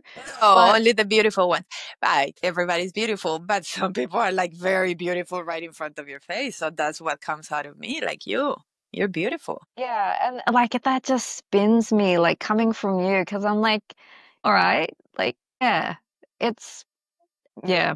I don't know. But is it because you've been trying to humble yourself throughout your life to tone down the pretty privilege? Because there is pretty privilege and we experience it. We're so privileged by it, by having it. But at the same time, it makes us feel bad. It makes us feel we go through these inner thoughts that this is unfair. So then you're like, I shouldn't get these just because I'm good looking. But then at the same time, you're like, oh, but I'm qualified. But then you have these internal conflicts. But like, right? So maybe you try to convince yourself that you're not that pretty. I think because I've had quite a strong upbringing of devaluing myself generally. So it's just part of the package. So I've been bullied as I was growing up. Bullied about what? Well, I'm not sure. Still to this day. Like That's I not would a just get, that's not an acceptable answer. You need yeah. to know why you were like. Were they bullying you at school about a physical trait in particular, or about what? Look, flavor of the month, really. So I would have a friend group and they would just decide that they don't want to be my friend anymore and they would just call me names and, just be very mean. And Like which names? like this was primary school, so they would call me like it. And I think as kids, we didn't even know what it meant, but like slut, or I'm pretty sure we were swearing at that point. So they would say bitch and, It was definitely that they were hating on you because you were pretty. Okay, and then in high school, did they bully you? yeah, also bullied. I think part of the thing is like, and my brother sort of explained, my brother, he's interesting. He said to me, you have the potential to be popular, but you don't do it. Like you don't choose to be popular. Because you lower yourself because you recognize that it's not fair to have pretty privilege. You want to be equal with everybody. But I'm also I a get you, nerd. girl. You can say it out loud. But I'm also a nerd, and that's what was Yes, but jarring with the people, but popularity. but being smart is not what people see on the outside. Yeah, but And I was that's like, another conflict yeah. we go through in life. We're like, but hello, I also have a brain, I'm smart. But then you have to prove yourself to be smart because if you don't, people just see that outside and you're just always go immediately into the category of pretty. And like my prettiness like stood out substantially between me and my sibling. Like my older sister, she's more of a weight. She's and I felt conflicted over this because my relatives, they would turn to me and they go, "Oh, Marlee, you're so pretty." And they would turn to my sister like, "Hi, Roxanne." And it's like, No, people do that all the what's that? time. Yeah.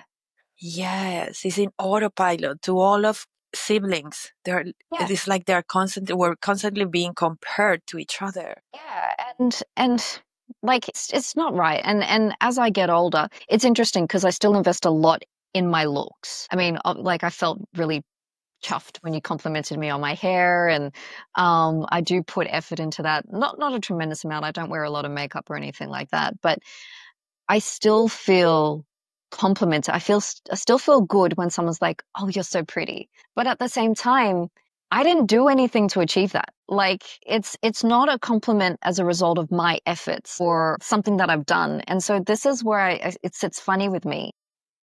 I know it says funny with me as well, but then you have to Yeah. take it because you have to remind yourself this is all what they can see. It's not like we're friends. They don't know me. Like, what else are they going to notice? I haven't opened my mouth yet. Like, what else are they supposed to notice? But I still feel good hearing it. Like, it's very strange. I Someone know. said, all I did was win a genetic lottery and I'm being rewarded for it. And it's true. It is true. And it's unfair to many others, yes. But at the same time, we cannot beat ourselves up because it is unfair to many others. Yeah. And at the same time, because I have it, I will leverage it if necessary, like not Have take you? advantage. Because even your brother told you have the potential to be this great, but you Yeah. don't. I think So I think you put all your effort on your academics and your smartness, your intelligence. So you try to leverage on that side so that you don't leverage more the lottery that you won. to some degree, and this is, God, I cannot possibly imagine my level of confidence if I didn't have this level of attractiveness, Imagine that, yes. right? Because It's very, very tied up to the physical look. but at the same time, I don't always feel I'm attractive. So I do recoil a little bit, or I feel like someone's looking at me as if I'm, not great looking. Like, it really does oscillate. And that's in itself is fascinating because I don't really give that much thought. But what I do try to leverage more these days, whilst recognizing that I'm smart, my personal strengths or my signature strengths, which is humor, curiosity, hence the questions that I ask people randomly, and then also creativity. So, and that shouldn't really come as a big surprise. But imagine, just let's fast forward your life 30 years and you are 68, close to 70. Yeah. And you can no longer leverage beauty. Because I assume at that age, we're going to look like awesome 70-year-old women, but it's different, right? And then you're looking back and thinking, what an idiot. I should have leveraged this pretty to the max. Like, why did I lower myself and hid my beauty just not to make others feel uncomfortable or just not to feel that I was having it easier in life because I was prettier, right? I have no idea what to say to that. I really don't.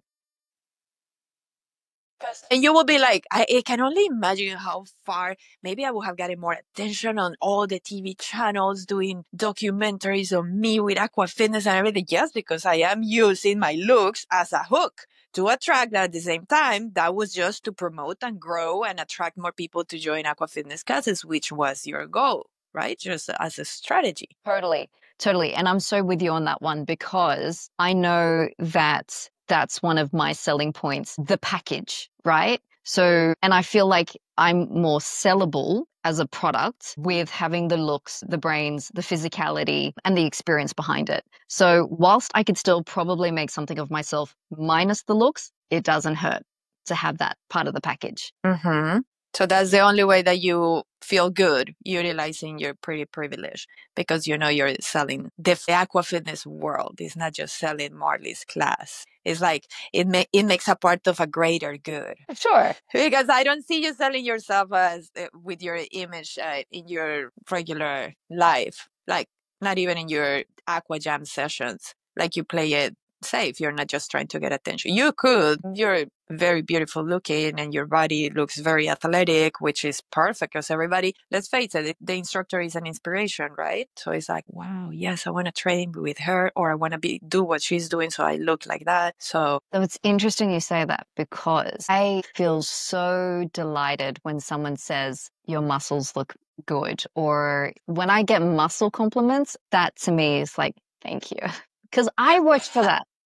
Yes, and especially you don't get to work on that much because there's 2 weeks in the month that you cannot exercise that much. Yeah, that really gets to me because I see the muscles decreasing. So I've worked all this work so hard and then it just starts. And it's, the stopping and starting really does play on me a lot. Now, before I forget, I have to say, upon listening to your podcast, the breakup one, there was things that you said that I could totally relate to you as a person, like in terms of your personality traits. And I'm like, yeah, this is how I can see us being besties, because like there's just some things like even along the lines of, the ADHD tendencies, like, there was, and I can't remember the moment because I'm a little bit sleep deprived, but I was just like, there's a connection here. Yay! So I solved it. See, the whole episode was to convince you to be my bestie.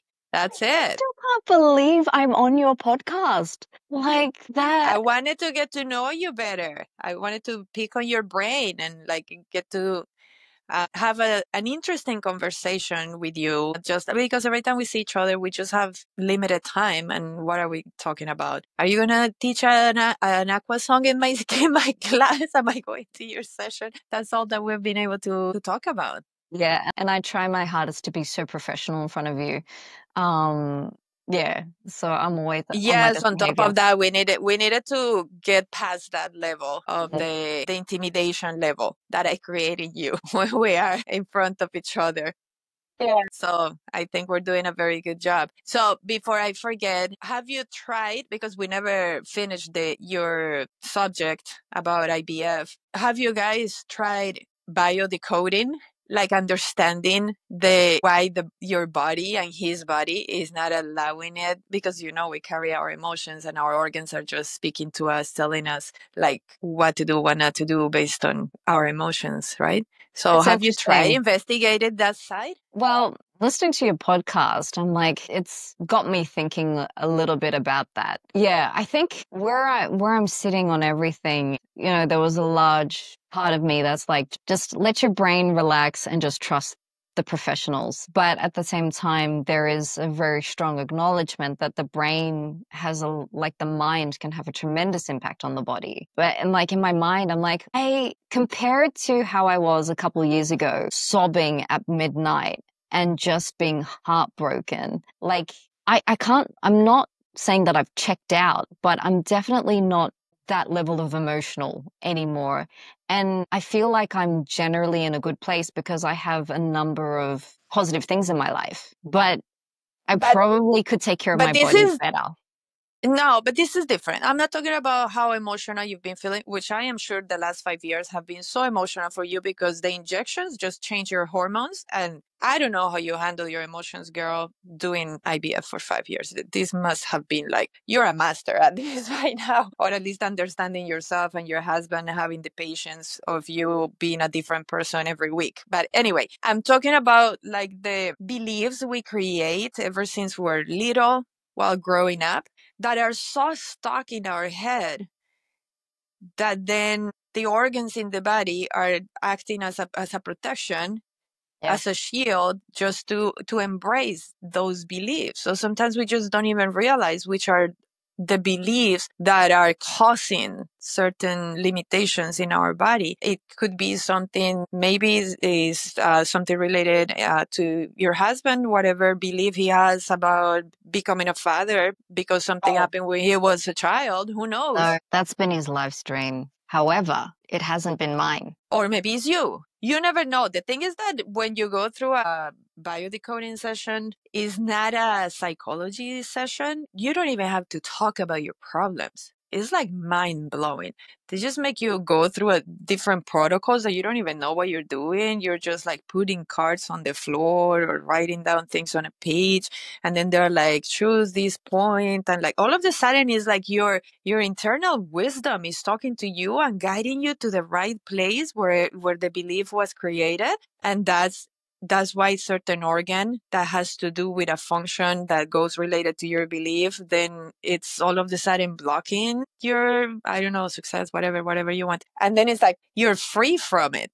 But you didn't even have to feel emotions, recreate a traumatic event, like nothing. That's the fascinating thing about. Okay, so I recommend that you listen to my episode with Heva Fati. I did see Because that. Yeah, okay. I share my biodecoding experience with her in depth. Because the theme of that was about weight, wasn't it? I just, you have to put it's clickbait, baby. So I gotta choose something that appeals to people to put it on the subject of them, because otherwise, if I name our conversation Aqua Fitness Pro of the Year, who's gonna click on it? Really? Yeah. So it's clickbait. So But if then, it was yes, like she dealing with talked. infertility. Boom, exactly, 100%. So with Heba, of course, she did touch on her issue that she wanted to be skinny and that she was not eating and blah, blah, blah, or her process.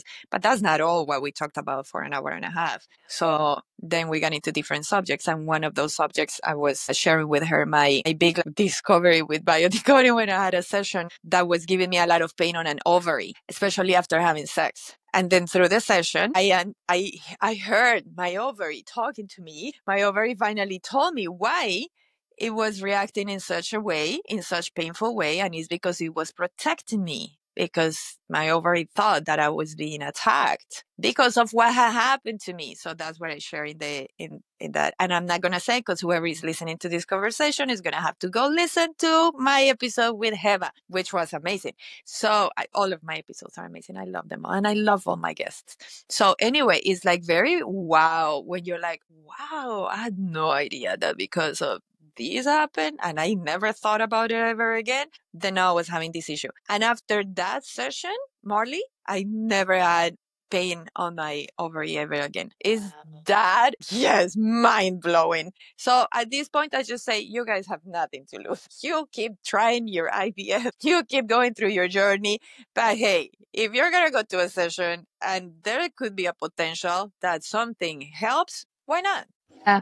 You And don't it's even have to interesting. believe in it. Yeah, that's right. And the thing is, I'm not closed off to anything. It's fascinating in the sense that because psychology is a science, I've had several years of being drummed in evidence-based practice, and if it's not scientific, then what even is it? And Correct. but at the same time, I do have a curiosity as No, well. and at the same time, there's a point that you're so desperate about something that you're like, whatever, I'll give it a try.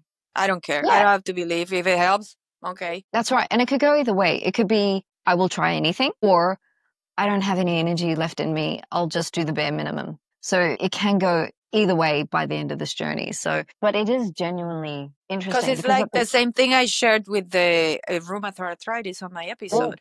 Do you think I believed that because I was going to read a book, I was going to heal myself? Like, really? Whatever. But my pain was so much and it had affected my life and changed my life at such point that I was so desperate that I was like, listen, if you tell me I take this pill and I'm going to heal myself, I'll give it a try. Why not? What's the worst that can happen? If you tell me I read this book, if you tell me I do this, why not? I'm just whatever. Yeah. Right? And even listening to your podcast, I like research rheumatoid arthritis because I know nothing about it. And yeah, and that's the power of podcasts like these. You hear something new and then like it sort of sparks like that journey of learning. That's why I think you're doing a really fabulous thing by having these podcasts. Thank you. I am doing it because during my process of my pain with rheumatoid arthritis that I didn't have energy to do anything in the whole day. I was functional only for 2 hours every day, the first 2 hours of the day. And then I was like, the pain was so intense. I had to lay in bed the whole day for the rest of the day. So I started listening to books, and because of my ADD, I cannot read books. I can listen. Thank God for technology and Audible. And then I started listening to podcasts, and I have learned so much of so much. I have had such growth because of what people are willing to share in a podcast. And then I thought one day, why not bringing it to my community? Like nobody's doing it. Nobody's helping each other to broaden our knowledge about so much stuff that maybe doesn't help you, but maybe tomorrow you meet somebody that's going through that and you just heard it on the podcast and you're like, you know what? I have a book for you. Yes, now you can recommend something or you can understand what other people go through just because you invested your cleaning time, washing the dishes while listening to me on the podcast, right? Totally. And I think what I also find quite fascinating about people, because obviously this is experience for me as well, is you have no idea what's going on in people's lives. You have no idea. And so I'm not saying people need to be on their toes in terms of what they say and need to like just assume everyone's sensitive, but like, just to have that extra level compassion, or if someone is just having an off day and they say something that comes off a little harsh, you don't know what's going on in their lives. So, or what happened that day. And this is, I think, what's really fascinating about the podcast is like, I had no idea that that's what was going on for them. So it gives you that appreciation of people as well. And I believe it will help. I am so sure that those who have been listening to the biographies of greatness conversations with all of these fantastic Zumba human beings, when they see them at Zumba convention this year, I am so sure it's going to be very different. Like the connection is going to be so different. The way they can talk to the person, come to them. Like one was already telling me she finished listening to Herman Mello's episode and she's like, I feel like I know him so well now that now like I'm preparing what I'm going to say to him when I see him at convention, because now like I have so much information about his life and I can relate so much to this and that. So it's like, I think it's really going to help people to connect with us at a deeper level, without like having to just be, can I take a picture with you? Or like, oh, I admire you so much. And we're like, oh, thank you. I feel honored. Thank you so much. But like to go beyond that. because now they're going to know what to say. Like, girl, yes, I get you. I've been through that. Or like, yes, I also have rheumatoid arthritis. Now I high five everybody that has an autoimmune disease. I'm like, yes, my people. So yes, I think this is going to be very, very special because this is the first year that we're going to have a convention after my podcast, after so many beautiful, I have these conversations with like, I don't know, close to 30 people now that I'm one of them. What the hell? Like, I you're that still, special, baby, to me. At wow. least I only want to have conversations with people that I'm curious about because it's not like I prepare what to ask. It's very different if you have a podcast in which you bring in experts. So if I were bringing you as an expert of something, of only aqua fitness, I will have a list of aqua fitness questions for you. But this is like conversations that I don't know where we're going to go. So if I'm not really interested in getting to know you, I'm not going to know what to ask. Or at least that's what I think. So I'm only inviting people that I'm curious about. And let's hope I never run out of curiosity for others. So I keep inviting them. Like, I am pretty sure that well is not going to run dry. I'm like, you're Maria Browning. I'm just Marlee. That's what I can't get past. Just, or you have Yeah. programmed yourself, as your brother told you, to be just Marlee. Yeah, yeah. And that was one of the things that I actually with work with my psychologist because I don't know how the conversation started, but there is the little little Marlee from Android. And this is sort of like at the core of a lot of my confidence issues because and when I talk about my confidence issues, it's not like I can get up on stage and I can be a big personality and I can talk to people quite naturally to an extent. Sometimes I do verbal diarrhea and I'm like, Marlee, what the crap? What did you just say? But when it comes to me blocking myself from seeking out opportunities or me thinking I'm not good enough for a particular position, so I won't go for it, it's because it's the little Marlee from Mount Jewett, the girl who grew up in a low socioeconomic neighborhood who didn't really have big dreams. And she's like, who got bullied and who didn't understand why people didn't like her. She's like protecting me, going, Marlee, no, bad things can happen. Just stay in your safe zone. This is the comfort spot. Don't put yourself out there. And so I have been given the advice of acknowledging and just comforting little Marlee. Like when I say Mount Druitt, all Sydney-siders know where Mount Druitt is. It's not a great place. And that's where I grew up. Like just to go, Marlee, it's okay. Like I hear you, but what might happen if you do put yourself out there? And the thing that you fear, the worst thing that can happen, chances are that's not going to happen. So I'm working on that. Well, at least trying anyway. You know what? That's the best thing you can do before you become a parent. Because I'm sure you know in psychology, this term is called reparenting. Reparenting yourself, your inner child. And I was just thinking about it yesterday as I was on the beach doing my beach meditation and repeating the affirmations on the guided meditation. But then I'm adding on more stuff, telling to myself. And I like it because I'm walking, so I'm like stepping in my power. And I'm like, yes. So something was related to the inner child. And I'm like, yes, baby. And I hear you and I'm here for you. And it's okay if you want to cry and you want to feel like crap. Don't worry. I got you. I'm doing the rest for you. I'm the one who's fighting for you. You keep crying there. And then I thought, I got distracted for a moment from my meditation. I thought, oh my God, what a wonderful parent I could be now. I would be such a different parent because I raised my son being so insecure and in fear of everything. Yeah. And always trying to prepare for the worst to happen. And I put that in him. And now I see him struggling with so many fears and anxiety, and it breaks my heart. And I did that to him because I didn't know how to be any different. I was just listening to my inner child who was in constant fear of everything, like you just said. But now that I know how to hug my inner child, I'm like, it's okay, baby. You keep being in fear, but I got you.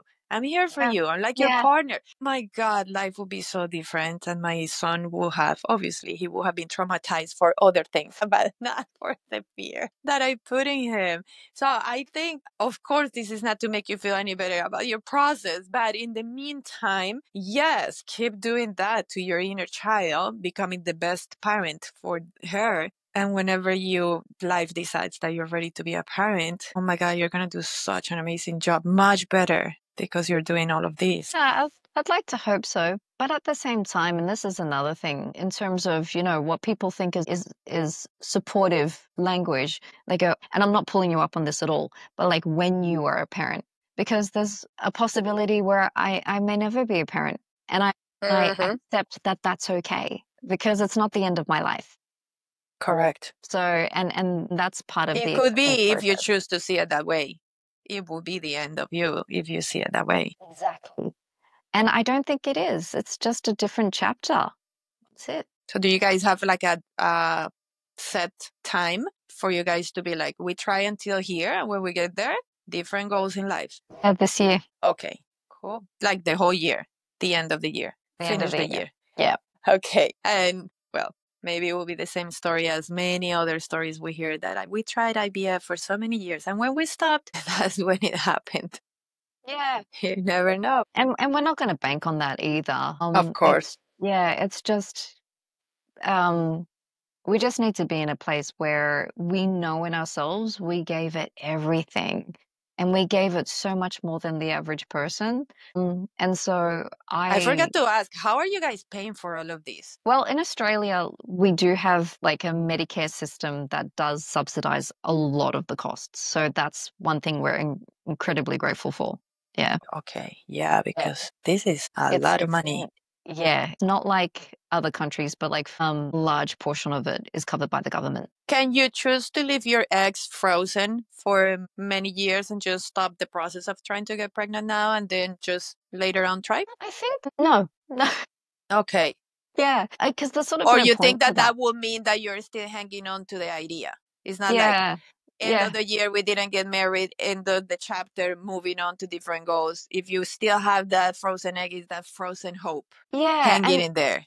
It's not the egg that's the thing. Like if we had a frozen embryo, that absolutely is an unfinished chapter. It's like, you want to, like, the more time goes on, the harder it is on the body. So the earlier the better. And this is what really racks my brain, because it's like I was 32 when we started trying. Like I wasn't old, and 35 onwards you consider geriatric, which is awful term. But no, and apparently the human being starts aging at 35. So I mean, it's not like I waited that long. No, you've been on top of it, using your last years. So listen, I'm sure you guys have considered all of these ideas. How about Beto's idea? So you have a woman that carries your egg and... Yeah, surrogate. So it's funny. We actually talked about that when we were walking the dog earlier this week. In Australia, I think it's a lot harder because it has to be for altruistic purposes. So to find someone who's willing to put their body under that much stress, the no payoff whatsoever, is incredibly rare. So more often than not in Australia, it's a family member. And I don't think I have any family members that are willing to do that or capable of doing that. So that's the challenge. Yeah, definitely people do it for money, not... It's illegal just to do that here in Australia. It's illegal? Illegal to pay someone to do that. But I mean, I'm sure in the United States it's illegal if you want to do the dealing yourself, but you do it through lawyers and agencies, and then it becomes legal then. So in Australia, there's no agencies that do this?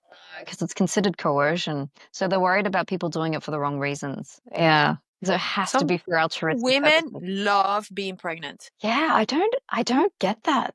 I don't get it. But I met one that she is a surrogate for different families. She has done it for 5 families. And it blew my mind. I was like, you've been pregnant for 10 years nonstop. And she has her own kids, raising her own kids and being pregnant for others. And she's like, I just love being pregnant. This is amazing. Maybe it just makes you feel that you are doing something better with your life. Like it's the higher purpose, helping others, serving others. And yes, of course, she's getting compensated for it, but I don't think she was doing it for the money.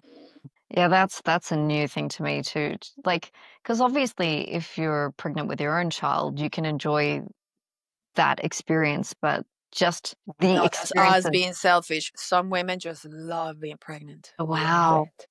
And she was married, and her husband was fine with her having that habit or job, or I don't know how to call it. Each to their own, I guess. I think it's our own internal issues that make us fall into certain habits, right? But hey, Thank God for women that love being pregnant and want to help other people being surrogates. Because sometimes that's the only way, especially for women who don't even have uteruses. Correct. But that's the interesting thing with our situation, because we don't exactly know what the problem is. Like we can create embryos and good quality embryos, but we're not entirely sure that the failed pregnancies is because of something that's happening with me, or it's just the DNA isn't right. Like there's no way to know. So even if we did have a surrogates, yeah, maybe it was just a waste of money and time because it wouldn't follow through either. yeah. And hubby and I we're in the mind where we want it to be our DNA, our offspring as well. So a donor egg, donor sperm is not something that we're, sort of considering. Ah, okay. So that's not an option. If it's not fully yours? Yeah, like that's sort of, it's not like, yeah, I guess it's our deal breaker. And why not want your own DNA? It's something that so many people take for granted, but it's something we have to consider. Yes. It's very hard to deal with other kids and ancestral trauma, bringing stuff from their families and their DNAs and family history and health history because they come from other set of parents. Like it's hard enough to raise yours. Like to have to deal with all what comes. Everyone comes with a package already, depending on their parents. Yeah. That's another thing I think about adopting. Like Mauricio Camargo was here on the podcast. That's another big hit. Everybody is one of the people's favorites, Mauricio Camargo. And he talks about his 3 kids that are adopted. That's right. Yeah. Amazing. Like, and as I was listening to him, I was just thinking, oh my God, the devotion you need to have. Because sometimes you even like lose patience with your own kids. And you're like, why did you turn out this way? But like to have the patience to deal with things that you don't even understand because they don't come from you. It's not your own traits. It's like, it is some devotion. Yeah. And Unbelievable. it's not for everyone. And like so much No, it's not respect for for people everyone. who do that. Yeah. Yes. Yeah. And thank God there's many people that love doing that. Yeah. Like, Very tough. Respect for parents default. And then anything above that is like far out, like mutual respect. Oh, Respect for goodness. everybody. But you have a kid, you have your dog, right? My little pikelet. Yep. He's so beautiful. I was looking at videos of him doing high five and doing yoga with you. How old is he? Oh, I think she's 12. Oh, she. Okay. Oh, like my Chihuahua. She's 12 too. Yeah, yeah. So, and she's getting like the little frosting on her face, and it's going to be a matter of years until Pikelet will be no more. But yeah, I know my that Chihuahua is white, but now she's whiter than ever. So it's not that noticeable because she's white, but of course, yeah, she's 12. But like they don't jump the way they used to, or there's changes in their behavior. They're not like as peppy as they used to be. So that's one thing. But yeah, she's my little Pikelet. Thank God for Actually, dogs. one thing I didn't realize. Do you know what a pikelet is? No. Okay, so turns out it's a British, Australian, New Zealand thing. It's a little pancake. So here in Australia, we have small pancakes and they're called pikelets. So that's why she's called Pikelet. Yeah. Oh, wow. I learned something, well, many new things today, but one of those, pikelet. How do you spell it? Pikelet? Pike. Oh, wow. I would never know how to spell this. Yeah, Pikelet. so that was her name because she was the runt of the litter. She was the smallest of all the puppies. And so I needed to name her something little, and she had the color of a pancake. So what's a little pancake? It's a pikelet. Perfect. Yeah. And what's her breed? God, you wouldn't know based by looking at her because I swear she's got the behavior and the looks of a Chihuahua and Jack Russell, but she's like a Cavoodle and Maltese Terrier. I've seen her parents, but nothing like her breed. Okay. Yeah, by judging by the video, I thought I saw Jack Terrier and Chihuahua on her. But I was not sure which one. Yeah.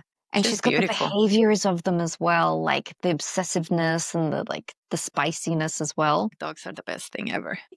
So going back to ZinCon 2025, what is it that you're teaching? So I'm Two of them are repeats. So the first one is the dry aqua session with Maria Theresa Stone, where it's about interactions and connections in aqua Zumba classes. And I'm so glad that we were given the opportunity to present that again, because we each debriefed afterwards and were like, okay, how can we make this better? How can we improve it? What worked? And what ideas? And so we're definitely going to pop those in next time around. Can you explain a little bit in depth what kind of, like, how to interact? Is it like categories of you interact by doing silly things this way, by breaking the dynamic and partner dancing this way, or like, how does it work? Yeah, so I describe, I don't know if Maria agrees, but I describe it as fiestology for the water. Okay. It's like the equivalent to Tamara and Malik's session, water-based, but it is largely, so one of the components is that it includes the four different formations: partner work, circle, paddle, and four walls. And so we teach choreography or teach So it's choreography sessions for the water. It's like what we teach at the Rhythms 2 training, choreography options on land, then is the equivalent in the water. That's right. Oh, that's much easier to understand. Thank you. Yeah. And then there's the connection part. So how to connect with your participants, how to engage them. So there's that component as well. So it's not just choreography. It's like, how can you really connect with your participants? Because even I struggle with during the class, besides Absolutely. talking to them after, okay. So it's like in the moment, how to connect, like which facial expression to do, or like what, Well, I mean, there was even one thing that Maria gave as a piece of advice, like, which was, if there's a new person and there's one of your regulars, you connect those two together so it makes the new person feel welcome. And I'm like, I never even thought about that. So yeah, like the Big Brother system. Yeah. True that. So that's just one of those little things. What else can I connect better? Teach me. Oh, you're just going to have to come to the session. When is your session at convention? It's on Saturday, 4 to 6. Because I'm super organized. Perfect. I know all my information. Yeah. You were so prepared. And I am available because my aqua masterclass is at 1:30. So then after my masterclass, all sweaty, I go to yours. Perfect. I'm already warmed up. So that doesn't require pool, right? No, it's all dry. And it dry. would have been amazing. Very funny. Yeah, it's just dry, straight dry. It would have been amazing to experience these sorts of choreographies in the pool, but hey, just the fact that we have an extra aqua session is amazing, because I know the community, the blue team, is like craving more aqua sessions. So I'm really happy about that. And what's the other session that you teach? Do you teach anything else? Yeah, 2 other sessions. So the other one's a psychology one, and it's about harnessing your signature strengths. And it's all about recognizing what energizes us. So when we act in alignment with our particular strengths, then it actually is amazing for our well-being, our performance. So this is why I particularly mentioned my curiosity, humor, and creativity, because those are my strengths. And so we talk about, how to... This is a lecture? Yeah, it's a lecture. How long? It is an hour and a half, and that is on Thursday. Yeah. Thursday in the evening. This is the first time you teach it, or you did it last year? I did it last year. I did 2. Oh my gosh. I did one in a small room, which was magic. It was my very first time presenting at ZenCon, and the vibes were great. Then I presented the following night, and so many things went wrong beforehand. But this session was weird in the first place because it was either Beto's session, like his dream on, or mine. You could only choose between his and mine. Okay. That was the only 2 sessions available. And I'm like, are you kidding me? Like nobody's going to choose yours. Well, I'm just like, why would you do that to me? Yeah. Anyway, so a lot of tech issues occurred in the lead up to that particular presentation. Maria was there with her laptop helping me out. And one thing that I felt pretty proud about was she said, given everything that went wrong in the lead up to your session, if that were me, I would have been a complete mess, but you kept it together. You didn't even break a sweat. And I'm just like, I'm always a contingency plan person. I always have like, okay, what's plan B, C, D? Once I run out of my plans, that's when I start to freak out. Okay. So it didn't kill you as a presenter. You were still pumped up and everything after the adrenaline of dealing with the challenges. Yeah. And so that's Oh, one thing else. Like, look, it wasn't a disaster. Any of the issues that occurred beforehand, you wouldn't have had a okay. single clue. Question of this. Do you help people in the session to identify their strengths? Or yes, by which method? So look, there is a proper method of doing it, but we can't do that in the session because it requires internet, and the internet isn't always great in the session. Do it But with there me. is well, what I'll do, I'll send you a link. Okay. And it's a survey, and it's like a validated survey. For you to identify your strengths? Yeah. Yeah. Because So it I've done, actually, I don't know if you're familiarized with the Gallup test in the United States. I guess Gallup is such a big organization, whatever. So I did that, and you pay $50, and it takes, I don't know. To me, it took hours to fill out that thing. And then they send you the list of 34 strengths that a human being could have in the order, because we all have hints or a lot of all of them, but then you get to see the strongest one and the weakest one, and then what are the blind spots of the strongest one. And okay, so all to say that I read all of that, and I'm like, okay, it's not like using those strengths in my personality is not necessarily my strengths as a Zumba instructor. So that's why I'm asking you, do you help them to identify their strengths as far as their Zumba career?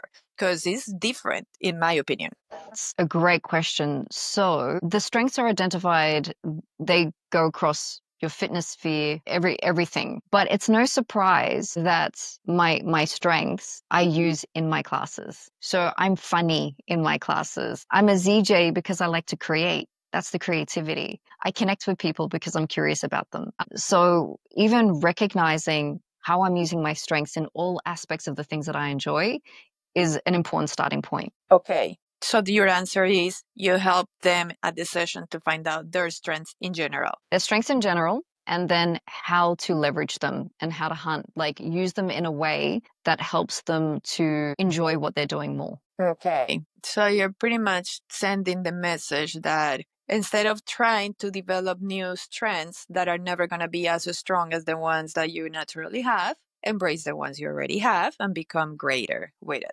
Yes? Yeah. And just recognizing that we have strengths that are inherent in us that we may not be explicitly aware of. Yeah, that's it. And that's what I mean. It's easier to identify the strengths that are noticeable, but there's many others that we're not aware of. So are they really identifying new strengths in your session? Like, wow, Marlee changed my outlook in life. I didn't know I was so good at this. And now I'm going to find greatness because I'm going to just focus on this. Well, I can't really say what other people have experienced. I think look, there were some, that came up to me and they're like, I never saw things this way before. And I think even when it comes to interacting with other people, and this is I found to be a really useful piece of advice. So if I recognize, or if someone recognizes in me what my strengths are, and then compliments me on it, I feel particularly complimented. So if someone says, Ali, you're just so creative, I'm like, thank you. Like that really does make me feel so much better, or it fills my cup, as opposed to saying, you're so brave. I'm like, all right, like, because that's not one of my strengths. That's not something that is integral to who I am. But you are brave because you keep saying you lack confidence, yet you're in the front of the class and on the stage, standing up and being the leader, which means that you are brave. But see, that's not the one that you want to highlight for success. That's my point. How do you know which ones, which three are the ones? So what I do, I call it the cheap and dirty version. But okay, I'll compare the official to the cheap and dirty version. So the survey asks questions about you. It doesn't ask, are you creative? It asks roundabout ways, like, do you enjoy putting something together? Or do you feel proud of yourself when you solve a problem? And that taps into creativity. So that's one thing. The cheap and dirty version, which I have no choice but to do. And I'm working out different ways of making it more exciting, but it's describing the strength and then the people identifying whether that resonates with them. Okay. How about if we if I were to text 3 of my students quickly and ask, hey, what do you think makes me different than other Zumba classes that makes you appreciate me more? Because if I ask what do you appreciate the most about my class? What is it that you like the most? They may say something that is good, but it's not necessarily what makes me unique, my strength. I will know my strength when I know that this is the only class that they can get this kind of thing nowhere else. Then that's my strength, no?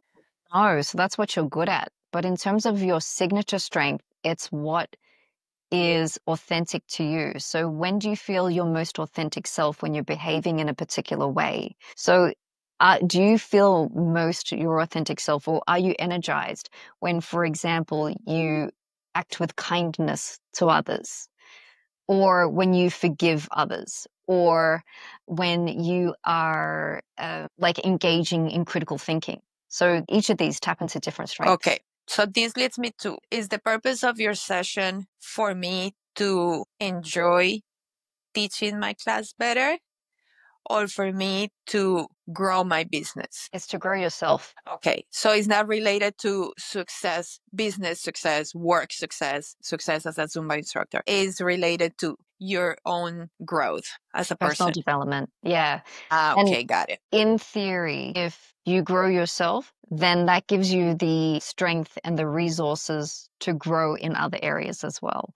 So, for example, upon recognizing that, yeah, I'm someone who enjoys being funny, I'm not going to shy away from that in my classes. So I might lean into that more in my classes because it energizes me. And as a result, I'm less likely to experience burnout as an instructor.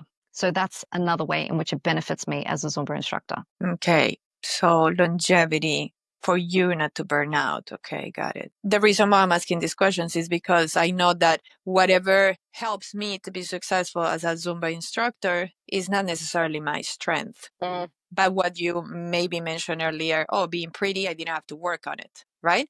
But that could be a great appeal. For example, in my particular case, my Instagram grew super big when I created my Fit Kizomba program. And I was dancing Kizomba, and then everybody was mesmerized by my hips and my booty dancing Kizomba. Was that my strength? I don't think so. I have many other strengths. And because I decided to work on other strengths, then I no longer grow the Instagram account because I'm no longer posting myself dancing Kizomba. So it's like growing as an individual doesn't necessarily go related with growing your business. Definitely. Definitely. But this is where the tricky thing comes in, because you may lose connection with your business if it's not drawing upon the strengths that are inherent to you, that is authentic to you.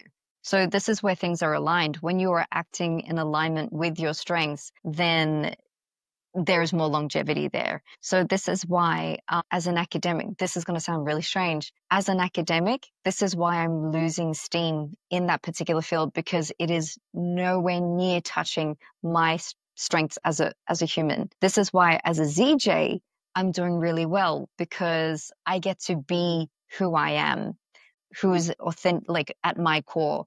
But what really energizes me as an academic, I don't get to do a lot of, which is lecturing and teaching. But most of my job is administrative work, which I'm really bad at. It doesn't excite me. So that's what's challenging about, or what's fascinating about our signature strengths. Pretty cool. I love it. Like you and I are into talking about psychology and analyzing stuff and the meaning of everything. So of course that's why we keep talking.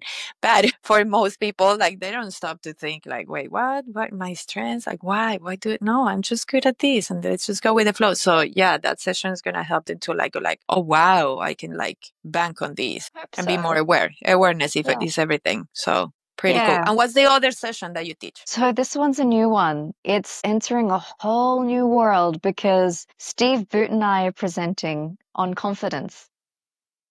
Oh, wow. How did this come about? It's a wild story. So it was really serendipitous at the last ZinCon. Now, I have to preface this with Steve and I did not know each other. We've never spoken before up until last year at ZinCon. So I presented my positive psychology session, and then about an hour or so after that, Steve was presenting his in the same room. And then His session is about what? His was about burnout, that particular session. And then I saw Steve and I'm like, I have to say hi. And I started off with, "Hi, Steve, you don't know me, but I'm a big fan of yours." Of course he didn't know me. You're so silly. You do lower yourself. I understand your brother. Instead of, "Hi, I was teaching the session prior to yours, and that's why I stayed here and I got to listen to yours." That's a different intro. Oh, now I'm paying attention in a different way because this was the presenter before me. But anyways, keep going. Exactly, yeah. So I see your point. That could have been a better way of introducing myself. But he was gracious enough to give me his time, and I asked him about, what he was. This was right before he was presenting. He was setting up, and I was just asking him questions about, his presentation.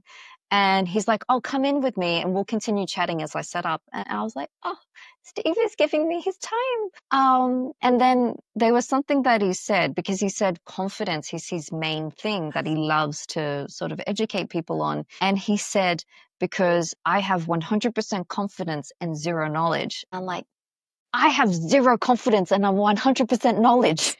And then I said, "We could do something together, or like we could present." And then Steve's like, "Yeah, that's really cool." And in my head, I'm like, "Oh, bless. He's humoring me, but I appreciate it."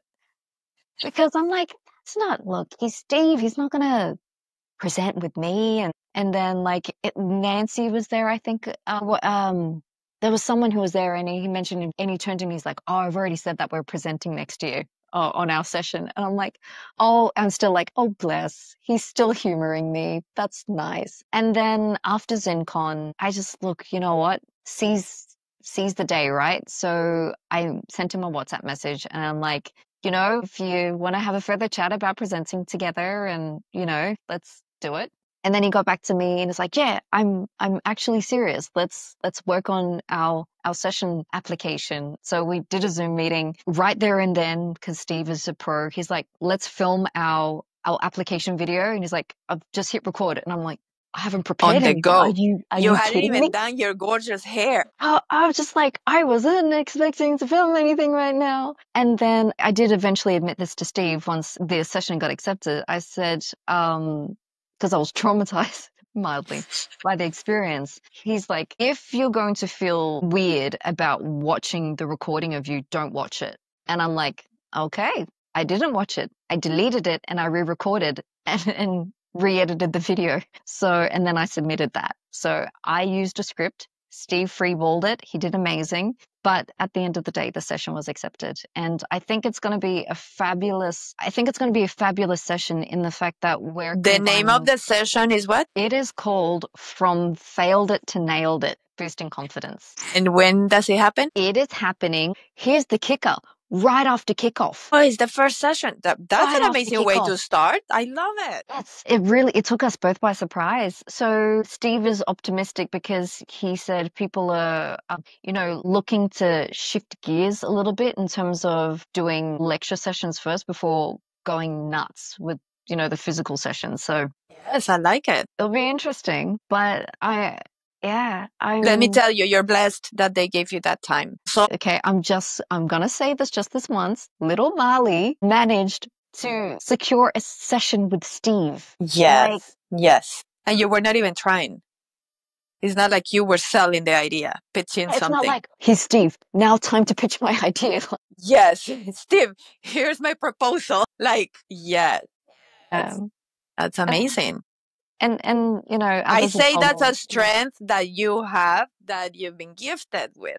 Because there's some strengths that are just gifts that have been given to us, and we just maybe need to know how to utilize them better. That you're like a magnet for good opportunities. Like maybe you didn't even think about becoming an aqua jammer, but then you attracted the opportunity. You attracted the people who told you, "Hey, you'd better apply for this."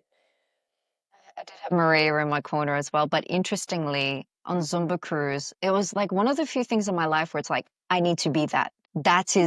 that is my goal and I'm going to make that happen. So when I saw Ashley and I found out she was an aqua jammer, I'm like, how do I be one of those? Like, and then I was researching Ashley because I'm like, okay, so she's presenting, she's doing workshops. Like, I need to do that as well. So It's yeah, doable. Also, yeah. you saw that example and you're like, that's what I want. That makes a lot of sense because that's what you've been trying to do, to become like, to do lectures, not only just to teach the choreographies for Aqua Zumba, but also be the smart person about it. And like, she has been your example of success that you initiated with. And I have so many aqua role models as well. You know, there was one thing actually which gives you insight into my how I feel about myself as well. When Richard came over to Sydney and I was hosting him for the aqua masterclass, I didn't know Richard that well.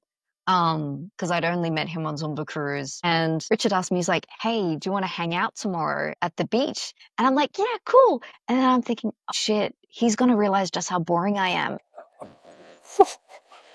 You're so ridiculous. Why do you do this to yourself?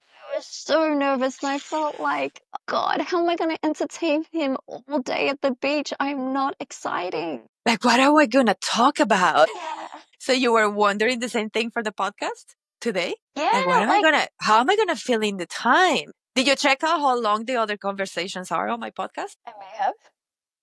Okay. So it made you wonder how you were going to fill in the time? I did feel like you and I would have a natural long conversation. Like I wasn't actually worried about that. And I knew that there would be, if I decided to talk about the IVF stuff, there was a lot in there that could be talked about. But I don't know. I think I had the faith that you and I would get on. Okay, cool. So it didn't worry you. Okay, I like it. Yeah. No, and initially I extended more our conversations just in case that you want to delete the IVF stuff because it took a big chunk of it. So I just kept asking you different questions as to have more interesting material other than the IVF.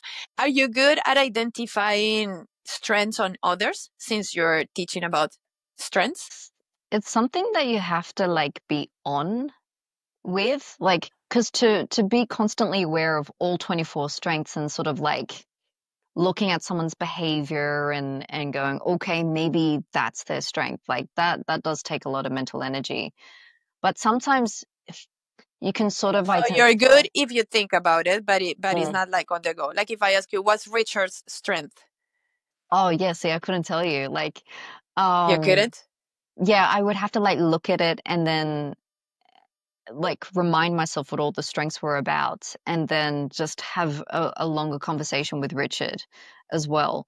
But you know, like for example, Satomi and I, we talk a lot. And actually I even asked her to do the survey and it was no surprise that humor was one of hers. Because her and I, like, I mean, you similar, look at yes. Instagram, of course humor is one of them. And I think that's and even the way that that the two of you don't believe in yourself is very similar. Yeah, she's my sister. Yes, you guys have similar personalities. Yeah. So you're close friends with Satomi? Yeah. So you know her strengths only because she took the survey? I think it wouldn't have, like, it just did not surprise me what her strengths were as well. But like, yeah, Satomi and I, we get along so well. Like at last ZinCon, we spoke until 3 a.m. Like we were just chatting and we're like, we better get to sleep. You know, we got to wake up early and yeah. So and we have like this sort of tradition where we go to, there's a specific restaurant, but we go there every ZinCon and we have dinner together. Okay, nice. Feeding the friendship. That's beautiful. Yeah. I'll let you go to sleep, mi amor. Look, yeah, it's gonna take a while for me to hit the reality. So yeah, thank you so much.